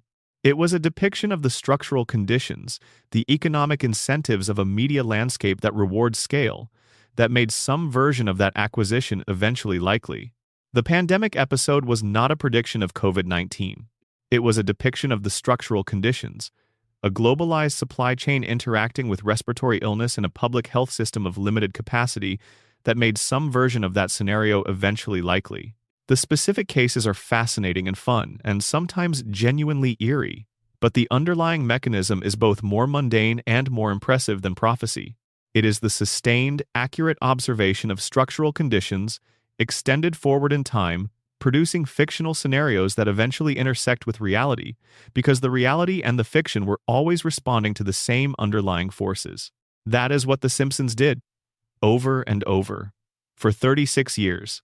With enough volume and enough accuracy that the accumulated result looks, from a sufficient distance, like something that should not be possible. The eerie specific ones are the places where that distance collapses, where the structural analysis and the actual event meet so precisely that the gap between them briefly disappears. Those moments are worth savoring, not because they prove anything supernatural, because they remind you that the world is, at some level, coherent. That careful attention to the present yields real information about the future. That the distance between the joke and the truth, while real, is smaller than it usually appears. Let that thought carry you gently. The world is coherent. The patterns hold. The eerie specific cases are not accidents. They are evidence of a kind of intelligence engaging seriously with a world that moves in ways that can be understood. The tiger in Las Vegas is still there, in the episode, still doing what tigers do when the performance does not go as planned. And somewhere in the ecosystem of prediction and coincidence and careful observation that The Simpsons represents, that tiger is a reminder that even the most carefully controlled environments have edges. And the edges are where the interesting things happen. Now we get to the inside story. Because understanding the predictions requires understanding the people who made them. And understanding the people who made them requires understanding something about the particular moment in American intellectual history when The Simpsons was assembled. The show was created in the late 1980s, when a specific cultural phenomenon was occurring in American comedy. The comedy world, which had historically been populated primarily by performers who came up through stand-up, through sketch shows, through the comedy club circuit, was being infiltrated by a different kind of person. People with serious academic credentials. People who had been to elite universities and studied difficult subjects, and who brought a particular kind of intelligence to the process of writing jokes. Harvard was the epicenter of this phenomenon. The Harvard Lampoon, the university's humor publication, had been producing comedy writers for decades. But in the late 70s and early 80s, the pipeline from the Lampoon to the professional comedy world intensified. Writers who had come through the Lampoon were getting jobs at Saturday Night Live, at Letterman, at various other prominent comedy outlets. And when The Simpsons began, the show drew heavily from this pool of talent. The writers who assembled around Matt Groening and James L.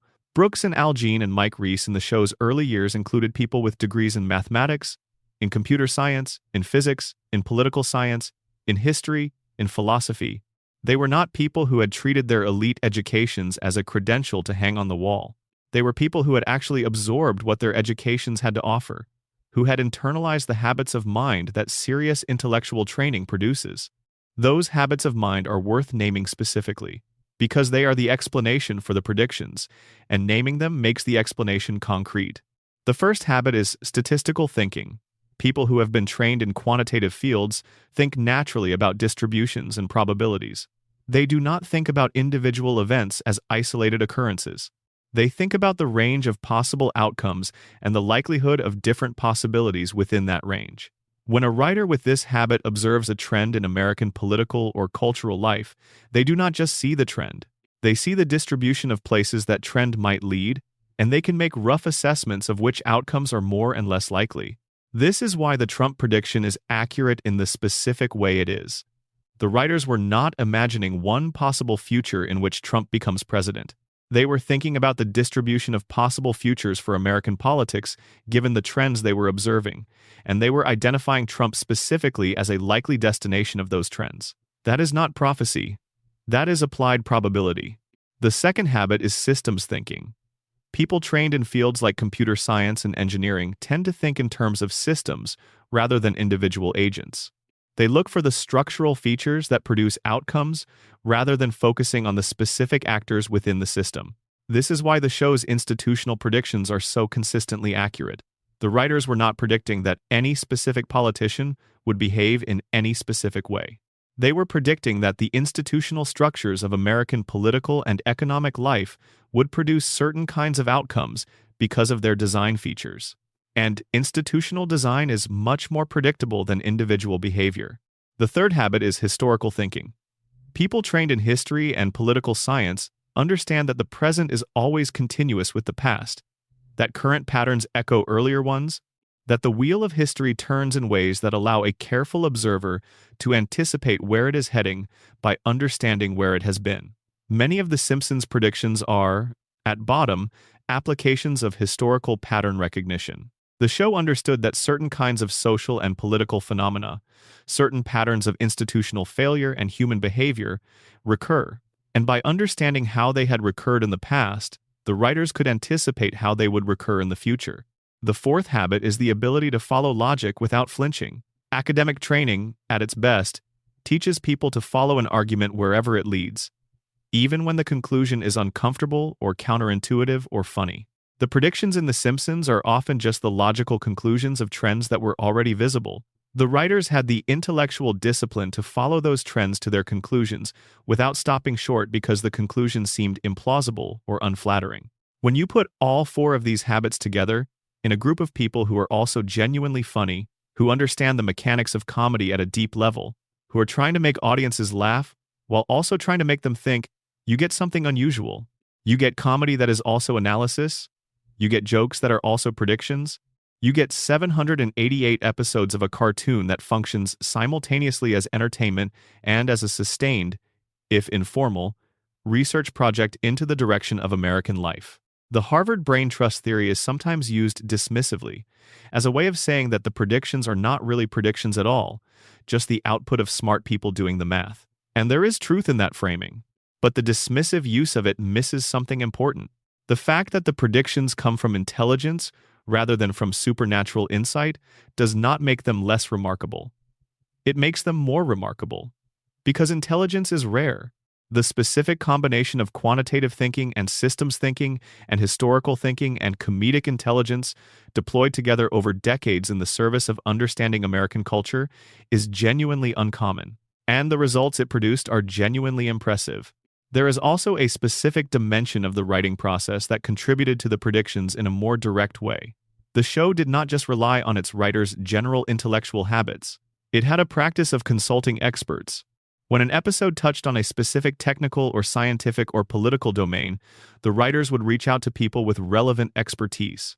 They would talk to physicists, to economists, to political scientists, to engineers, to doctors. They would try to understand the actual state of the relevant field before they wrote jokes about it. This consultation process was unusual in television comedy.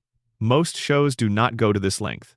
Most shows are content to work with broadly accurate generalizations, with the kind of surface-level understanding that produces jokes that land in context without requiring genuine depth of knowledge. The Simpsons went further. The writers wanted to understand the actual terrain before they satirized it. And this deeper understanding, acquired through direct consultation with experts, gave the writers access to information that was not yet publicly visible. Experts know things that have not yet filtered into general public awareness. They know about findings that have not yet been published, about trends that have not yet been reported, about directions that their field is moving before those directions are obvious to outsiders. The Simpsons writing room, through its network of academic and professional connections, was plugged into some of these information streams. That is not the whole explanation for the predictions, but it is part of it. The writers were not just smart people thinking carefully about public information. They were smart people with access to non-public information from expert networks, processing that information with sophisticated intellectual tools, and deploying the results in the service of comedy.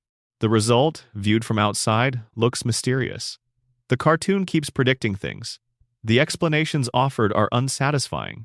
The statistical argument is true but feels inadequate, and the reason it feels inadequate is that it is, in a strict sense, accurate but incomplete. The predictions are not just the result of volume and chance. They are the result of specific intellectual processes applied to specific information by specific people with specific capabilities. Understanding that makes the predictions less magical, but it also makes them more interesting, because the intelligence that produced them is itself a remarkable thing. A roomful of people who could have been doing almost anything, applying their considerable capacities to the problem of making a cartoon funny, and in doing so producing a decades-long record of accurate social and cultural and technological and political observation that stands as one of the most impressive achievements in the history of American entertainment. That is the inside story of how the writers actually did it. Not prophecy, intelligence. Applied consistently, over time, to the question of what America was becoming. The answer, it turns out, was something the Simpsons had already written. Just wait long enough, and the episode will air.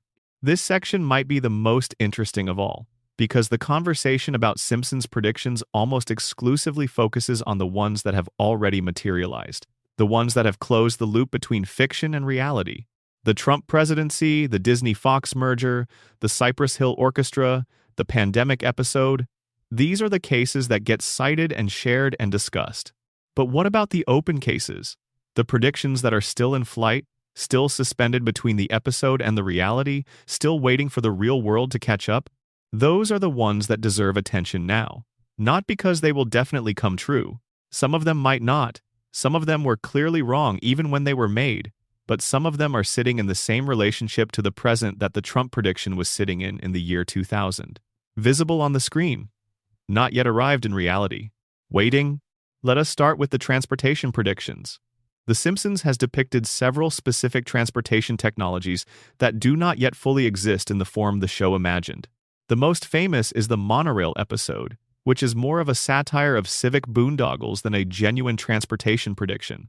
But across other episodes, the show has depicted automated, networked transportation systems that are closer in their specifics to the fully autonomous vehicle networks that are slowly developing in the real world. Self-driving vehicles are real. They are imperfect, limited in their current deployments, and a long way from the seamless automated transportation networks that various futurists have imagined. But they are real. The direction of travel is clear. And The Simpsons has been depicting a world where the infrastructure of mobility is automated in ways that remove the human driver from the equation. That prediction has not yet fully arrived. But it is closer than it was when the relevant episodes aired. The trajectory is clear. The endpoint is not in doubt. Only the timing is uncertain. There is a prediction about genetic technology that is perhaps the most significant still open prediction in the catalog. In various episodes across its run, the show has engaged with the implications of genetic modification, of the ability to alter biological organisms at the genetic level. The specific comic scenarios are less important than the underlying observation, which is that genetic technology was going to develop in ways that raised profound questions about identity, about natural and artificial life, about the relationship between biological engineering and the social and economic interests that would fund and direct it. This prediction is still very much in flight. The CRISPR technology that has made genetic editing increasingly practical is developing rapidly. The regulatory frameworks around it are evolving. The ethical debates about human genetic modification are intensifying. The intersection of genetic technology with commercial interests is producing outcomes that were, not long ago, in the domain of science fiction. The Simpsons has been writing about this terrain for 30 years. The specific scenarios it depicted are not the specific scenarios that are developing in the real world, but the thematic territory is the same. The questions the show was asking are the questions the world is now confronting, and some of those questions will have answers in the next decade or two that will look, in retrospect, like the next chapter of the story the show was telling. There is a political prediction that has not yet fully materialized, but that seems, from the vantage point of the present, to be moving in the direction of doing so. The show has depicted, in various episodes, a future in which the distinction between private corporations and public governance has largely collapsed, in which the functions of government are increasingly performed by private entities accountable not to citizens but to shareholders, in which the formal structures of democratic governance exist but are largely vestigial, emptied of their substance by the gradual transfer of actual decision-making power to private institutions. This process, which goes by various names in political science and economics, is ongoing. The specific endpoint the show imagined has not arrived, but the direction of travel toward it is visible in the ongoing privatization of public functions, in the increasing reliance on private contractors for what were once governmental services, in the growing influence of private capital over public institutions. Whether the endpoint the Simpsons imagined will be reached depends on choices that have not yet been made. It is, genuinely, a still open question. But the direction is there, and anyone watching the relevant episodes with knowledge of current events would find the fictional world uncomfortably recognizable. The environmental predictions that have not yet fully materialized are perhaps the most consequential category. The show has depicted scenarios of environmental collapse that go beyond what has yet occurred in the real world. Ecosystems failing, species disappearing at rates that transform the character of the natural world, the physical environment of human civilization becoming hostile in ways that require fundamental changes to where and how people live. These scenarios have not arrived in the form the show depicted. The world is not Springfield under the dome. The environmental damage that has accumulated in the real world is serious but not yet catastrophic in the most extreme sense. But the trajectories are there, the predictions are in flight, and the question of whether the real world catches up to the fictional scenarios the show created is, to put it plainly, one of the most important questions of the current century. There is a social prediction that is perhaps the most quietly unsettling of the still open cases. The show has depicted a future in which community, in the traditional sense of people who share a physical space and a set of social connections and obligations, has substantially eroded, in which the networks of mutual support and accountability that define healthy civic life have been replaced by forms of connection that are broader but shallower, in which the individual exists in a kind of paradoxical state of constant connectivity and genuine isolation. This prediction is not fully open. It has partially arrived. The rise of social media and the parallel decline of civic institutions, of local newspapers and civic organizations, and the kinds of regular face-to-face interaction that defined community life in previous generations, has produced a version of the scenario the show depicted. Not the extreme version, but the direction is there, and the trajectory is clear enough that the gap between the partial arrival and the full version feels like a matter of time rather than of possibility. The still open predictions are, in some ways, more interesting than the closed ones. Because they are not yet history, they are still futures that might or might not arrive. And thinking about them in the context of The Simpsons, with its track record of getting the structural predictions right, produces a particular kind of attention. Not anxiety, just attention. The kind of attention that comes from knowing that the pattern has been accurate before, and that the open cases sit in the same structural relationship to the present that the closed cases did when they were still open. You do not have to do anything with that attention tonight. Just hold it lightly. The show has been watching for a long time. Some of what it saw is still on its way. That is not frightening. It is just the nature of trajectories. They have destinations. And sometimes, someone with good eyes can see the destination before anyone else is close enough to make it out. Let the open predictions sit in their unresolved state. They do not need to be closed tonight. The world will get to them in its own time. And when it does, someone will find the clip. We have come a long way tonight. Through elections and escalators, through smartwatches and pandemics, through tigers in Las Vegas and orchestras in London and particles in Switzerland, through the inside story of the people who built this machine and the predictions it is still generating. Now we arrive at the end. Not the conclusion exactly. Because the Simpsons prediction phenomenon does not have a conclusion. The show is still running. The predictions are still being made. The relationship between Springfield and reality is still evolving. But we arrive at the meaning. At the thing that all of these specific cases point toward, the reason this catalog of predictions matters beyond its value as entertainment or trivia. The Simpsons is a mirror. That is the simplest way to say it. The show has spent 36 years holding a mirror up to American life, reflecting back the patterns and the structures and the tendencies and the trajectories that are already there, already visible to anyone who is paying careful enough attention. And when you hold a mirror up to something for long enough, the reflection eventually diverges from the original. Because the original keeps moving, but the mirror stays where it was when it was made. And when reality catches up to the point in the mirror where the reflection is, the experience is uncanny, because the reflection was made in the past. You are looking at your own face as you will be, captured by someone who saw you before you arrived there. That is what the Simpsons predictions feel like. Not supernatural, not conspiratorial, but genuinely uncanny. In the precise, technical sense of that word, which means familiar in a way that should not be familiar, recognizable in a context that should be new, the predictions feel uncanny because they are the echo of careful observation arriving before the thing that was observed. They are the consequence of someone paying attention to the present arriving in your experience of the future. The show observed the present in 1995. You are experiencing the future in 2024. And the gap between those two moments has been, often enough to matter, smaller than it appears. But the mirror metaphor has a second dimension that is perhaps more interesting than the first. Because mirrors do not just reflect, they also reveal. They show you things you were not paying attention to. They show you the back of your own head. They show you angles you cannot see directly. They show you the shape of things from perspectives you cannot access without the help of the reflection. The Simpsons has been doing this too, not just reflecting what was already there, but revealing what was not yet visible, showing the American audience the shape of its own culture from angles that daily life does not naturally provide. The satirical exaggeration that makes the familiar strange. The comedic distance that lets you see the thing you live inside from the outside.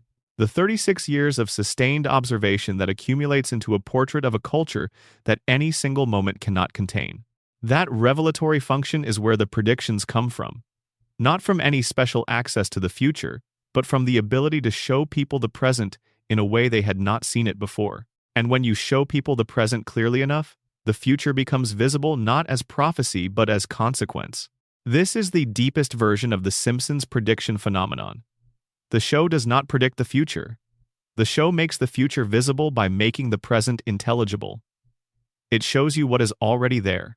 And what is already there, extended forward in time through its own logic, produces the events that will later be called predictions. That is also, if you think about it, a description of what the best art does. It makes the familiar strange. It makes the present legible. It shows you the shape of the world you live in from an angle you could not achieve on your own. And in doing so, it gives you a version of foresight that is not magical but is real. The Simpsons has been doing this for 36 years with a consistency and an accuracy and a volume that has produced something unprecedented. A cultural object that functions as both entertainment and oracle, not because it has access to supernatural information, but because it has been paying the kind of sustained, intelligent attention to American life that produces genuine insight over time. There is something profound in the fact that this object is a cartoon. A yellow family on a Springfield street, a nuclear power plant and a donut shop and an elementary school. The most familiar, domestic, ordinary setting that American television has to offer. And in that ordinary setting, hidden in the jokes and the background details and the throwaway references, is 36 years of careful watching, of pattern recognition, of trajectory tracing, of following the logic of the present wherever it leads. The predictions are the most visible evidence of this. But they are not the thing itself. They are the symptoms of the thing itself.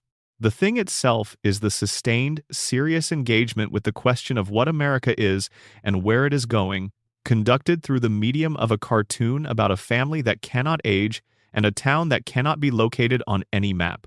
That engagement is, in its way, one of the great intellectual projects of American entertainment. Not recognized as such because it is wearing a clown nose. Because it is expressed through Homer's dumb luck and Bart's juvenile pranks and Lisa's crusades and Maggie's silence. Because the vehicle is absurdist comedy and the packaging is a Sunday night cartoon and the audience came for the jokes are good. The jokes have always been good. But underneath the jokes is the watching. And the watching is what makes the predictions possible. And the predictions are what make you sit up at 2 in the morning and stare at a screenshot from a 20-year-old episode of a cartoon and feel the strange, uncanny sensation that somebody already knew. Somebody did already know. Not through magic, through attention. That is the lesson of the Simpsons prediction phenomenon. Pay attention. Follow the logic. Trust the observation over the explanation. The world is moving in directions that can be read. The present contains the future, if you are willing to look at it honestly enough and follow it far enough. The writers of The Simpsons have been doing that, collectively and individually, for 36 years. The result is 788 episodes of television that double as a record of sustained, intelligent attention to the American experiment. Not all of it is accurate. Not all of it ages well. Not all of the predictions landed. The show has missed more than it hit. But the ones it hit, the ones where the observation was clear enough, and the trajectory was honest enough, and the follow-through was precise enough, those moments are what we have been visiting tonight. And they are, taken together, something remarkable. Something that does not have an entirely adequate name. Not prophecy. Not coincidence. Something in between. Something that requires both the acknowledgement of intelligence and the acknowledgement of the genuine mystery of how closely the made world and the real world can sometimes rhyme. Let that mystery rest in you gently now. You have spent time in Springfield tonight. You have visited the predictions and the patterns and the people who made them. You have followed the trajectory of a cartoon's relationship with the future across 36 years and 788 episodes. And now the narration is slowing. The room is quiet. The predictions are all made. The ones that have arrived have arrived. The ones that are still in flight are still flying. And you are here, in your comfortable spot, at whatever hour this has found you. Let the Simpsons theme play softly somewhere in the background of your imagination. Let Springfield settle into that comfortable, slightly strange familiarity that it has inhabited in the American cultural imagination since December 17th, 1989. Let Homer stumble, let Bart misbehave, let Lisa play her saxophone, let Maggie think her unspoken thoughts. The show will still be here tomorrow. The predictions will still be accumulating. The mirror will still be held up to the American face. And somewhere in the next season, in the next episode, in the next throwaway joke or background detail or passing reference, the writers are probably putting something on screen that will make someone 10 or 20 or 30 years from now reach for their phone and say, "Look at this. The Simpsons already did this." And they will be right. The Simpsons already did this. The Simpsons already did a lot of things. That is the whole strange, beautiful, slightly uncomfortable point. Sleep well. The show is still on. Let us take the long way out of Springfield. Let us not leave abruptly but drift out slowly, the way you drift out of a dream when the morning comes gently. Imagine Springfield at night. The streets are quiet. The Quickie Mart is lit from within, the fluorescent glow casting a pale rectangle onto the sidewalk. Apu is working his regular shift, has been working his regular shift for 36 years, will be working his regular shift for as long as the show continues. There is something both absurd and oddly comforting about that consistency. The Quickie Mart is always open. Apu is always there. Down the street, the Springfield nuclear power plant rises against the sky. Its cooling towers are lit at the top, warning lights blinking their slow, steady rhythm. The plant has been operating since before the first episode aired, has been leaking its low-grade radiation into the Springfield water table for longer than most of the show's audience has been alive. And yet the lights of the town are on. The refrigerators are running. The televisions are glowing. The plant provides what the plant provides, whatever the cost. Burns is in his office, almost certainly. Burns is always in his office at this hour, or so the show suggests in its occasional night sequences. Looking out over the town he effectively owns. Thinking the long thoughts of a man who has been thinking them for well over a century. There is something strange and something sad and something almost majestic about Burns at night, standing at his window, watching a town that has forgotten to be afraid of him. The Simpson house is dark. Homer is asleep, deeply asleep, in the way that only Homer can sleep, which is the sleep of a man whose body has survived things that should have killed it, and who has reached a point of such comprehensive physical acceptance that nothing disturbs the rest. Marge is asleep beside him, her extraordinary hair presumably collapsed somewhere on the pillow, a detail the show has never quite addressed and probably should not. Bart is in his room. Whether sleeping or planning something mischievous, it is impossible to say, but probably sleeping, because even Bart needs to sleep eventually, and the night in Springfield is the one time when his perpetual motion stills. Lisa is reading. Lisa is always reading, even at this hour, even in the dark, with a flashlight probably, or with the blue glow of whatever device the floating timeline has placed in her room in this particular season. Lisa does not stop because the show stops. Lisa keeps reading in the pause between episodes, in the gap between seasons, in the years between predictions. She is the one in Springfield who is always awake to the thing that needs knowing. And Maggie in her crib, which she has occupied for 36 years, and will occupy for as long as the show allows. Her enormous eyes are closed. Her pacifier is in its place. And whatever she is thinking, she is keeping it to herself, as she always has, as she always does, as she always will until the moment she decides otherwise. The Flanders house next door is dark and quiet and properly maintained, as it always is. Ned is probably asleep before 10, probably already into the peaceful rest of a man who has made peace with his God and his neighborhood and his life, insofar as peace is available to him. Whatever nightmares live behind the niceness, they are not visible from the street.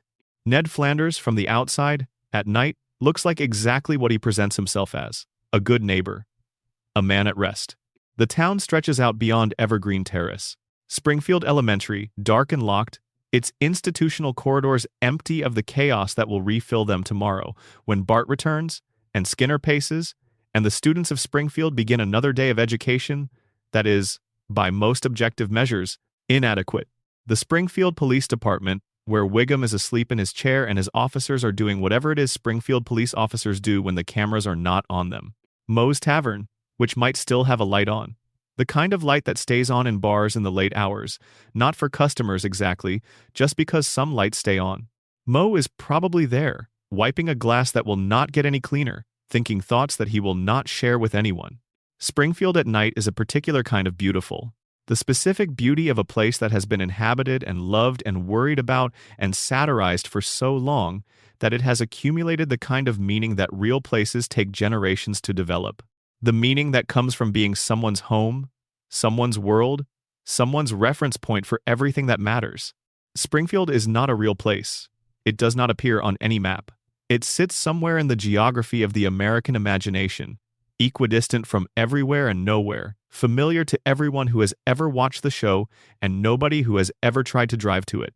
And yet it is as real as anything else in the American cultural landscape, as real as the things it predicted, as real as the mirror it holds. The predictions are the most famous thing about the show, in this particular era. But they are not the thing the show was made for. The show was made for laughter, for the specific laughter of recognition, the laugh that says, yes, that is what it is like. That is what it feels like to be a person in this particular place and time. That laugh is not about prediction. It is about presence. It is about being seen accurately in the imperfect and complicated and funny way that honest art sees its subjects. The predictions are a byproduct of that honesty. When you are honest enough about the present, you accidentally become accurate about the future. The writers were not trying to predict. They were trying to be honest. And the honesty extended forward in time looked like prophecy. There is a lesson in that, about the value of honesty, about the long-term rewards of paying close attention to the actual texture of the world rather than the comfortable version of it, about the strange relationship between intelligence and integrity and the future. The Simpsons has been honest for 36 years. Not always, not in every episode, not about every subject, but consistently honest about the shape of American life in ways that require both courage and intelligence. And the honesty has produced something that no deliberate forecasting program has produced: a record of accurate, specific, sometimes eerie observations about where the world was going. That record will keep accumulating. The show is still on, the writers are still watching, the predictions are still being made, and the world is still moving in the directions that careful attention reveals. So, rest now. Let Springfield settle into the comfortable, familiar darkness of a town that has never needed to be real in order to matter. Let the predictions exist in their state of resolution and irresolution, the ones that have arrived and the ones that are still coming. Let the writers of a cartoon about a yellow family have their small, strange place in the history of American prophecy earned not through magic but through the discipline of sustained attention. Let Homer stumble toward morning. Let Lisa read through the night. Let Maggie wait. The show is still on. The mirror is still there. And somewhere in the next episode, in the next throwaway joke, in the next background detail that nobody is paying attention to, the next prediction is already written. It is already there, waiting for the world to catch up. Sleep well. The Simpsons will be here when you wake up. They always are. Because this is a sleep narration and the goal is sustained, gentle, engaging content, let us take a longer walk through some of the stories we have visited and some we have not yet reached. The relationship between The Simpsons and the internet is worth exploring more deeply because it is one of the most complex and interesting chapters in the prediction story. The show began before the internet was a mass phenomenon. It has run through the entire arc of the internet's development, from the early bulletin board systems to the World Wide Web to social media to streaming platforms to whatever is happening now. At each stage, the show was both a participant and an observer. It used the internet as a subject for comedy, but it was also, itself, transformed by the internet. The relationship between the show and its audience was changed by digital culture in ways that are themselves a kind of prediction story. In the early years, The Simpsons existed as a broadcast experience. You watched it on television, at the time it aired, with whatever audience shared your household. The next day you might discuss it with colleagues or friends, but the conversation was local, bounded by geography and the limits of face-to-face communication. The internet changed this. The show became a shared cultural reference point at a scale that broadcast television alone could not produce. The quotes became memes. The clips became shared objects. The jokes circulated far beyond the original broadcast, reaching audiences the original broadcast had never touched, and the predictions became a genre. A category of content with its own vocabulary and its own community of interested people curating and cataloging and sharing the moments where Springfield had apparently anticipated reality. The internet did something else too. It made the predictions legible in a way they had not been before. In the broadcast era, you might notice a prediction. You might mention it to someone, but there was no mechanism for that observation to accumulate, to join other observations, to become part of a documented pattern. The internet provided that mechanism, and once the mechanism existed, the pattern became visible at a scale that changed how people thought about the show. The Simpsons became the show that predicts things, in part because the internet made that narrative possible. The individual observations were always there, but the network that connected them and amplified them and made them collectively visible was new, and the network changed not just how people understood the show, but, in a subtle way, the show itself. When a piece of comedy becomes famous for being prophetic, it alters the relationship between that comedy and its audience. Viewers begin watching with an eye for prediction. Writers become aware that their throwaway jokes might be understood as prognostications. The frame shifts. What was comedy becomes also oracle, and the oracle frame changes what can be said in the comedy without it being taken entirely seriously. The Simpsons has navigated this shift with characteristic dexterity. The show has made jokes about its own predictive reputation. It has played with the audience's expectation that anything depicted in Springfield might eventually materialize. And in playing with that expectation, it has produced some of the most self-aware moments in its long history. A show about prediction, predicting that it will be understood as a prediction machine. That recursive quality is one of the things that makes the Simpsons prediction phenomenon genuinely unusual among media phenomena. Most prediction stories are simple, linear things. Someone makes a prediction. The prediction comes true. The person is validated as a prophet. That is the whole arc. The Simpsons prediction phenomenon is more complex than that. It involves a show that has been aware of its predictive reputation for years and has incorporated that awareness into its content. That has made jokes about the jokes that came true. That has depicted the process of prediction discovery in episodes that are themselves potentially predictions. The loop keeps folding back on itself. And somewhere in that folding is a genuinely interesting philosophical question. Does a show that knows it is understood as prophetic change the nature of what it makes? Does the awareness of the prediction phenomenon alter the content in ways that make it either more or less likely to produce accurate observations about the future? The writers of the show, in the interviews they have given on this subject, suggest that they try to write the same way they always have. They try to find the most honest and funny version of whatever they are working on, regardless of whether it might later be considered predictive. They resist the pressure to write toward prediction as a goal, because that kind of intentional futurism would undermine the authenticity that makes the show work. And that resistance is, probably, the right approach. Because the predictions are not valuable as predictions in themselves. They are valuable as evidence of the honesty and intelligence that produced them. If the writers began writing toward prediction, they would undermine both qualities. The show would become self-conscious in a way that would make it worse at comedy and worse at observation simultaneously. The predictions are a byproduct. They are the exhaust of a process that is aimed at something else. And the something else, the actual target of the writer's effort, is the same thing it has always been. The funniest, most honest version of the world they can produce in the time available.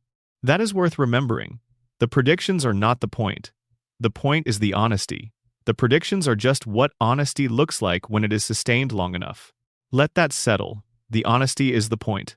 The predictions are the evidence, and the evidence has been accumulating for 36 years.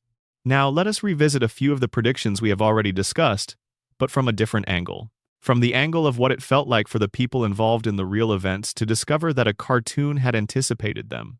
Dan Greeny, the writer of the Trump presidency episode, has described a period of genuine discomfort when the Trump candidacy became real and the comparison to his episode became a viral moment. He had written the episode as a warning, as an argument about the direction America was heading, and the fact that the warning did not function as a warning, that it was consumed as entertainment and then rediscovered as coincidence, and then celebrated as prophecy rather than heeded as alarm, was something he found troubling in a way that is difficult to articulate without sounding melodramatic. But it is not melodramatic. It is a real and important observation about the limits of art as social commentary. Art can show you the thing that is happening. It can make the thing visible and legible and funny and sad, but it cannot make you change the thing. It can only show you the shape of where you are heading. Greeny showed the shape. People laughed, or were alarmed, or both. And then they kept heading in that direction anyway, because the forces that were producing the trajectory were larger than any piece of art.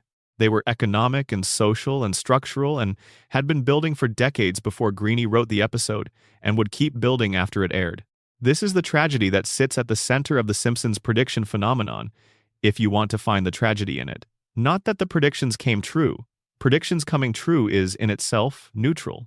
It just means the observation was accurate. The tragedy is that the predictions were warnings, many of them, and that warnings embedded in comedy tend to be received as entertainment rather than alarm.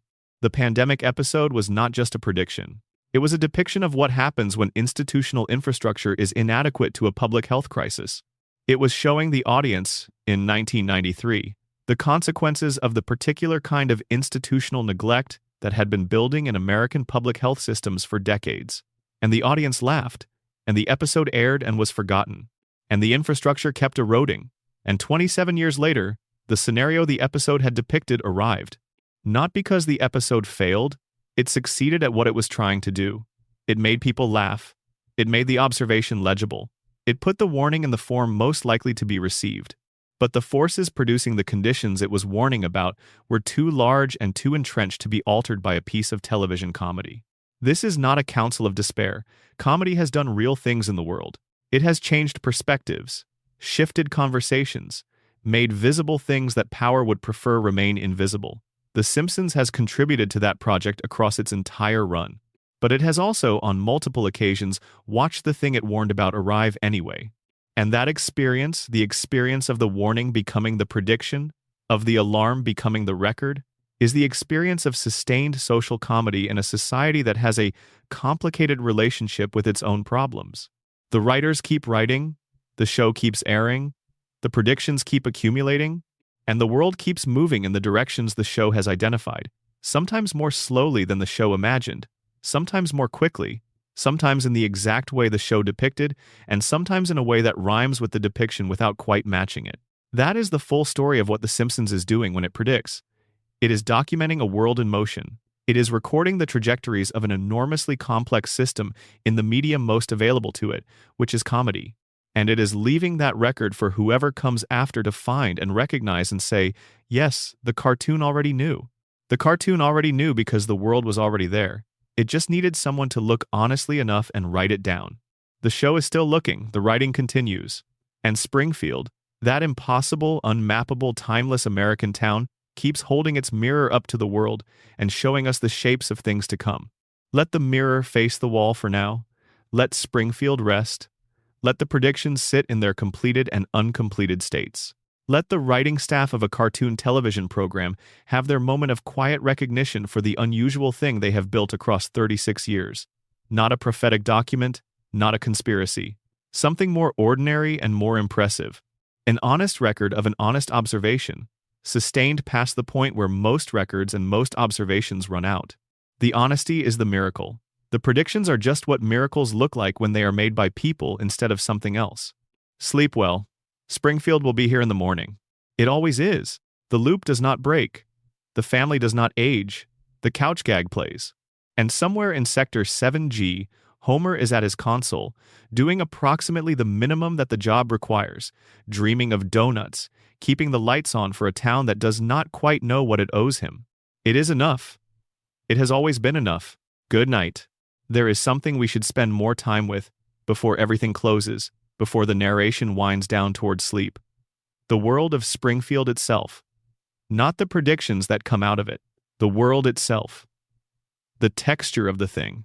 Because part of why the predictions feel uncanny, part of why the recognition is so powerful when you encounter a moment where the cartoon aligns with reality, is that Springfield itself is such a fully realized place. It does not feel like a set.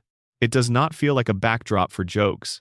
It feels, in the way that the best fictional worlds feel, genuinely inhabited. You know the geography of Springfield, the way you know the geography of a place you have actually been. You know that the nuclear power plant is on the edge of town, near the river. You know that Moe's Tavern is on a particular corner. You know the layout of the Simpson house, the couch and the television and the kitchen and the staircase and the bedrooms arranged in the specific configuration that has been the show's interior geography since the beginning. You know these spaces. You could draw a map, or rather, you could try to draw a map, and you would discover that the map keeps shifting, that Springfield does not hold still, that the geography is consistent in feel, but inconsistent in fact, that the same street looks different depending on which direction the camera is pointing, that the distances between landmarks change between episodes, that the town is simultaneously intimate and impossible, that it has all the qualities of a real place without the constraints that make real places real. This inconsistency is part of what makes Springfield feel so much like a dream, or, if the coma theory has any purchase, exactly like a dream. The logic of dreams is that the feeling of a place is preserved while the specific details shift. You know you are in your childhood home, even though the layout is different. You recognize the bar even though the bar has moved. The emotional reality of the location is stable. The physical reality is fluid. Springfield has this quality, and it produces in longtime viewers a relationship with the town that is both specific and generalizable. You know Springfield because you know what Springfield feels like, not because you could reliably plot its physical features on a consistent grid. This is part of why the show can be simultaneously set in one specific place and in every American town at once. Springfield feels like everywhere because its emotional geography maps onto the emotional geography of American suburban life in general. The specific details shift, but the feeling stays. And the feeling is the feeling of home, in the complicated, ambivalent, funny, sad, familiar sense that home has in the American cultural imagination. Home is a place that shaped you. Home is a place you can never quite go back to. Home is a place where the best and worst things happened and where the people who mattered most were gathered. Home is a place that is smaller than you remember, more complicated than you understood when you lived there, and more important than you realized until you left. Springfield is home in this sense, not anyone's specific home, but the emotional template of home, large enough to contain everyone's version of it, specific enough to feel real, inconsistent enough in its physical details to slide under the guard of any particular viewer's skepticism. The predictions come from this place. They are issued from the emotional core of a specific American experience. The experience of living in a community that has resources and problems and characters and history. The experience of having neighbors, some of whom are impossible and some of whom are inexplicably lovable. The experience of living near institutions, the school, the power plant, the church, the bar, the police station, that are simultaneously familiar and slightly threatening, that are supposed to serve you but that you have learned, over time, to approach with a degree of wariness. That experience, the experience of being an ordinary person in a community of ordinary people, surrounded by institutions that were built to serve the community but that sometimes serve themselves instead, is the emotional core from which all the Springfield predictions emerge. The predictions are not abstract observations about the direction of civilization. They are observations about what it is like to live inside a community that is both your home and the site of your gradual disillusionment. The disillusionment is gradual because that is how it works in real communities and in real lives. You do not wake up one day and understand that the power plant is poisoning the water. You understand it gradually, through an accumulation of small observations that add up over time to something you cannot ignore. But the accumulation takes time. And during that time, you are still going to the quick E-Mart, still going to the bar, still sitting on the couch with your family watching television. Still living your life in the community that is also the site of your gradual enlightenment to the things that were wrong with it. Springfield is that community, extended across 36 years of episodes. And the predictions are the show's documentation of what becomes visible to someone who has been paying careful attention to that community for long enough. The things that become visible are not comfortable, but the community itself, with all its problems, remains home. Remains the place where Homer stumbles home at 5:30 and the family is there. Remains the place where the couch is waiting and the television is on, and the familiar chaos of family life continues regardless of what the power plant is doing to the water table. That is the emotional logic of Springfield, and it is also the emotional logic of the predictions. The show is not predicting catastrophe. It is documenting the ordinary catastrophe of a community that is both home and problem, that is both comfort and poison, that is both the best and the worst version of the American experience simultaneously. The predictions land because they are grounded in this emotional reality. They are not extrapolations from cold data.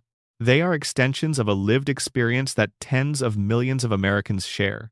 The experience of loving a place that is also failing you, of being loyal to a community that is also complicit in your harm, of finding comfort in the familiar even when the familiar is compromised.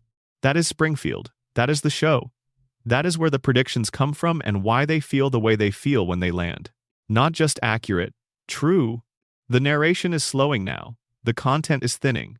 The ideas are becoming simpler, warmer, less demanding of attention.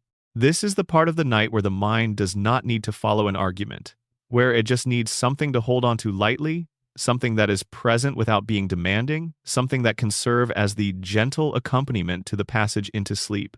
Think about Homer at the power plant, just the ordinary moment of it. He is at his console. The monitors in front of him display information that he is not quite processing. The donuts are nearby. The sound of the plant hums around him. And Homer is there, not quite sleeping but not quite awake, in that particular state of being that is his natural habitat. Present but not entirely engaged. Alive but not entirely alert. There is something comfortable about that state. Homer at his console is not a tragic figure in this moment.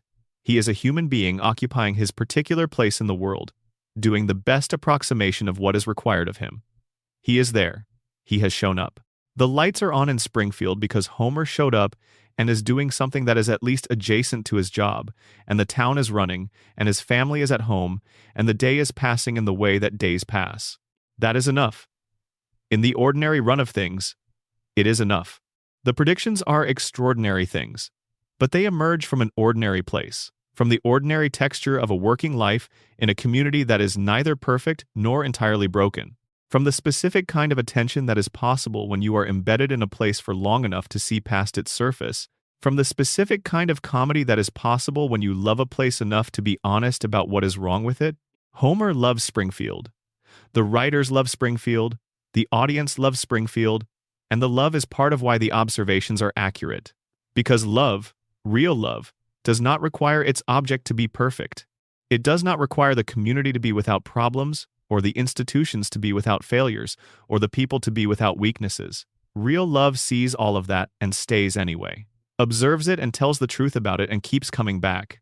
The show has been coming back for 36 years, episode after episode, season after season, returning to the same family and the same town and the same complicated reality of a place that is home even when home is imperfect. And in returning, it has built a record of observations made from inside a love that does not require perfection. And that record, accumulated over time, looks from the outside like prophecy, but from the inside it is just honesty. Just the accumulated honesty of a long love affair with a fictional town that stands in for all the real towns where all the real people are doing all the real work of living their imperfect lives as best they can.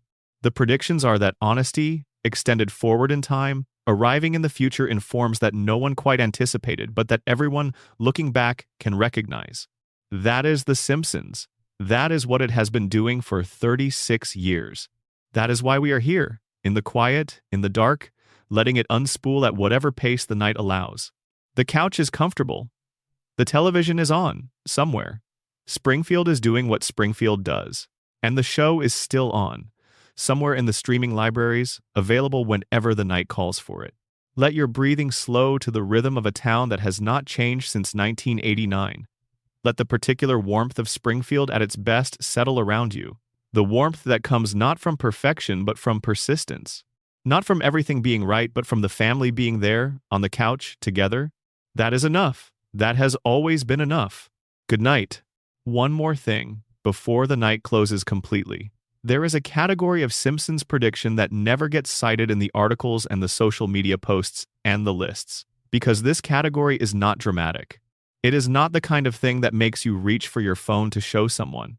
It is too quiet, too ordinary, too much a part of daily life to register as a prediction. But it is, in its own way, the most pervasive category of all. The predictions that are just life. The Simpsons has been predicting the texture of ordinary life with extraordinary accuracy for 36 years. Not the big events, not the elections and the pandemics and the corporate mergers, the small stuff. The specific quality of being a person in America at a given moment in history. The way families argue at the dinner table, not about the big things, but about the small things that carry the weight of the big things, without anyone acknowledging what they are really arguing about. The way parents and children talk past each other, loving each other enormously and failing to communicate across the gap of their different experiences. The way neighbors exist in a state of simultaneous intimacy and distance, knowing everything about each other's schedules and nothing about what is actually happening in their lives. The way work feels. The specific textures of a job that is neither fulfilling nor unbearable. That is just there. That is how the bills get paid and the days get structured and the identity gets partially constructed, even when the job is not the identity you would have chosen. The way television itself feels. The specific comfort of familiar programs in the specific comfort of a familiar space. The way the television in the background of your life becomes a kind of companion, neither demanding nor fully ignored. Present, available. The Simpsons has been predicting all of this, not as future events but as perennial realities. As the texture of American life that does not change between predictions, that is there in every episode regardless of what the A-plot is about. That accumulates across episodes and seasons into the particular comfort that the show provides at whatever hour you encounter it. This perennial accuracy is the show's most intimate achievement. The prediction of what it feels like to be alive in a specific place at a specific time. Not what happens, what it feels like. The weight and lightness of ordinary life. The specific combination of love and frustration and humor and sadness that is the actual texture of living in a family, in a community, anywhere, always. The Simpsons gets that right, episode after episode, season after season. Not because the writers have any special access to the universal, because they are paying attention to the particular, to the specific texture of specific moments in specific lives. And the specific, attended to with enough care and enough honesty, opens outward into the universal, into the recognition that says, yes, that is what it is like, that is how it feels, that is exactly the thing I knew but could not name. That recognition is the show's deepest prediction. The prediction of your own life, reflected back to you through yellow skin and 4 fingers in an impossible town that could be anywhere. You are in Springfield. You have always been in Springfield. The predictions were about you. That is the most intimate version of the story. The one that lives not in cultural analysis but in the specific moment when a line of dialogue or a background detail or a couch gag produces the flash of recognition that is the reason anyone watches at all. The flash says, I know this, I have been here. This is true. That flash is the real prediction, the real achievement. The thing that 36 years of careful attention and honest comedy have been building toward, episode by episode, joke by joke, frame by frame. The show has been predicting your life, because your life, like everyone's life, is made of the same materials as Springfield. The same combinations of love and frustration and comedy and grief, and the ordinary miracle of a family gathered in the same room at the end of a day that was neither the best day nor the worst day, just a day. Just the day that was given. That is enough. It has always been enough. Springfield knows. The show knows. You know. If you are still here, still awake enough to hear this, here is a final image to carry into sleep. Imagine Evergreen Terrace in the early morning, before anyone in the Simpson house has woken up, before Homer has started his stumbling path to the bathroom, before Marge has gone to the kitchen, before Bart has thought of anything to do, before Lisa has opened her book. The street is quiet. The blue light of early morning falls on the houses in the way that early morning light falls on suburban streets, flattening everything slightly, making the familiar strange with its particular quality of illumination. The houses are where they have always been. The cars are in the driveways. The lawns are the particular shade of green that cartoon lawns are, a shade of green that is more green than real grass, but that feels right in the context. Ned Flanders' house is perfectly maintained, as always. The roses are exactly as they should be. The windows are clean, the mailbox is upright and unscratched. Ned's house is the house of someone who believes that maintaining the exterior reflects something important about the interior. And in Ned's case, the maintenance is real. He cares. He always has. The Simpson house is slightly less tidy. The lawn is fine, not perfect. The car in the driveway has been backed into something at some point, and there is a dent that has not been fully addressed. The mailbox is full because Homer was going to get the mail yesterday, and then he did not get the mail, and today he will probably not get the mail again, and eventually Marge will get the mail. These two houses, side by side on Evergreen Terrace, 36 years of being next to each other. The house of the man who tries everything, and the house of the man who tries nothing, and the strange, necessary, occasionally beautiful friendship between them. Both houses are in Springfield. Both are sitting in the contaminated air, under the sky that is watched by the plant on the edge of town. Both are part of the community that has chosen its comfortable lies and exiled its inconvenient truths. Both are in the loop that does not break, the float that does not land, the town that moves through time without aging. And in both houses, people are sleeping. In the early morning quiet of Evergreen Terrace, the families are still. The dreams are still running. The day has not yet begun. That moment, the Springfield morning before anyone is awake, is the moment the show has never quite depicted. The show begins in motion. Homer already awake or already falling. The chaos already in progress. The characters already engaged with the day and with each other. But before that, in the quiet before the episode begins, there is this. The street, the houses, the particular quality of a town that has been there for 36 years, and that will, in some form, always be there. A town that exists as long as people continue to watch it. That ages only as slowly as the floating timeline allows. That holds its families in the moment they were captured and keeps them there, warm and impossible and familiar. The predictions are part of this. They are embedded in the town the way the power plant is embedded in the town. Not always visible, not always comfortable, but structurally present. Part of the landscape that makes Springfield what it is.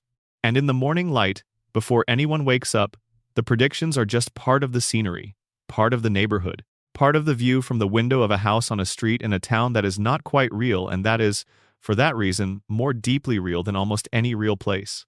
Take your time getting there. There is no hurry.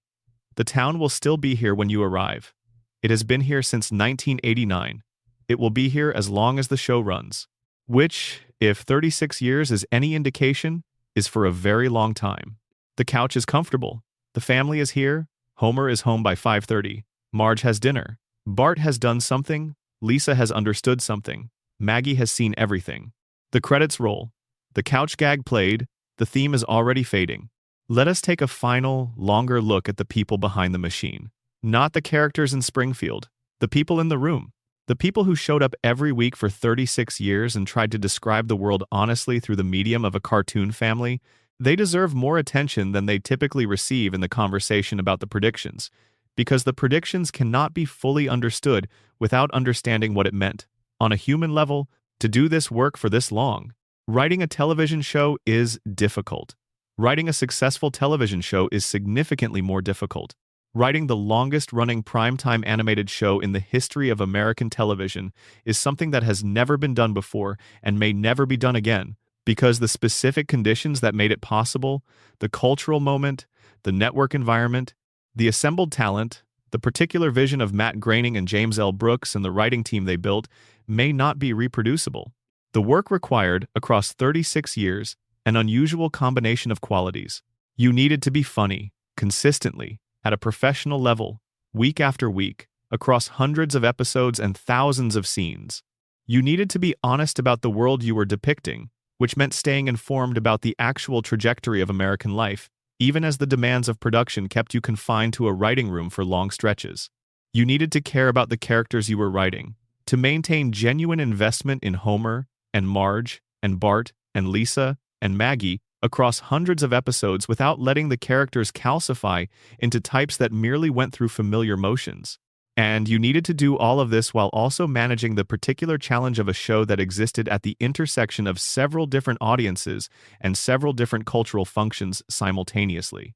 A show that was a family comedy and a satire and a cultural institution and a technical achievement all at the same time. A show that was beloved and criticized and analyzed and imitated, and that had to keep being itself across all of that attention without becoming either a parody of itself or a prisoner of its own reputation. The writers who managed this across the show's best years were doing something genuinely difficult and genuinely unusual. And the specific quality that made them capable of doing it, that kept them honest and sharp and observant across the decades of production, is the same quality that produced the predictions. They were paying attention to the show, to the characters, to the world outside the writing room, to the direction that the world was moving, to the gap between the official version of American life and the actual version, to the specific textures of ordinary experience that only become visible when you are paying the kind of close attention that comedy writing, at its best, requires. The attention was the practice, and the practice, sustained across decades, produced a body of work that is, among other things, one of the most sustained and accurate observations of American culture in the history of the medium. That is the writers. That is what they did. Not magic, not prophecy, work, the specific, unglamorous, enormously difficult work of paying attention, finding the right words, making the observation legible, and doing it again. Week after week, season after season, for 36 years. The predictions are the evidence that the work was real, that the attention was genuine, that the observations were accurate enough to extend forward in time and land in futures that the writers could not have seen, but that they understood well enough to anticipate. They deserve the credit, not as prophets, as workers, as people who showed up and paid attention and described what they saw with honesty and humor, for long enough that the description began to look like foresight. The world kept happening in the directions they had observed. The writing kept landing in the futures those observations had mapped. And the archive kept growing, episode by episode, prediction by prediction, into the strange and comprehensive document that we now have available to us. 788 episodes, 36 seasons, 4 decades of attention to the American experience. A record that will keep being relevant for as long as the patterns it documents keep manifesting in the world. They wrote it down. It happened. They wrote it down again. The world kept happening. The record kept growing. The predictions kept landing. That is the story. All of it, from the beginning. The writers are still working, the show is still on, the attention continues, and somewhere in the next episode, in the next season, in the next throwaway joke that nobody will notice until the real world catches up to it in 20 years, the next prediction is already written. Already there, waiting for the world to arrive. Good night.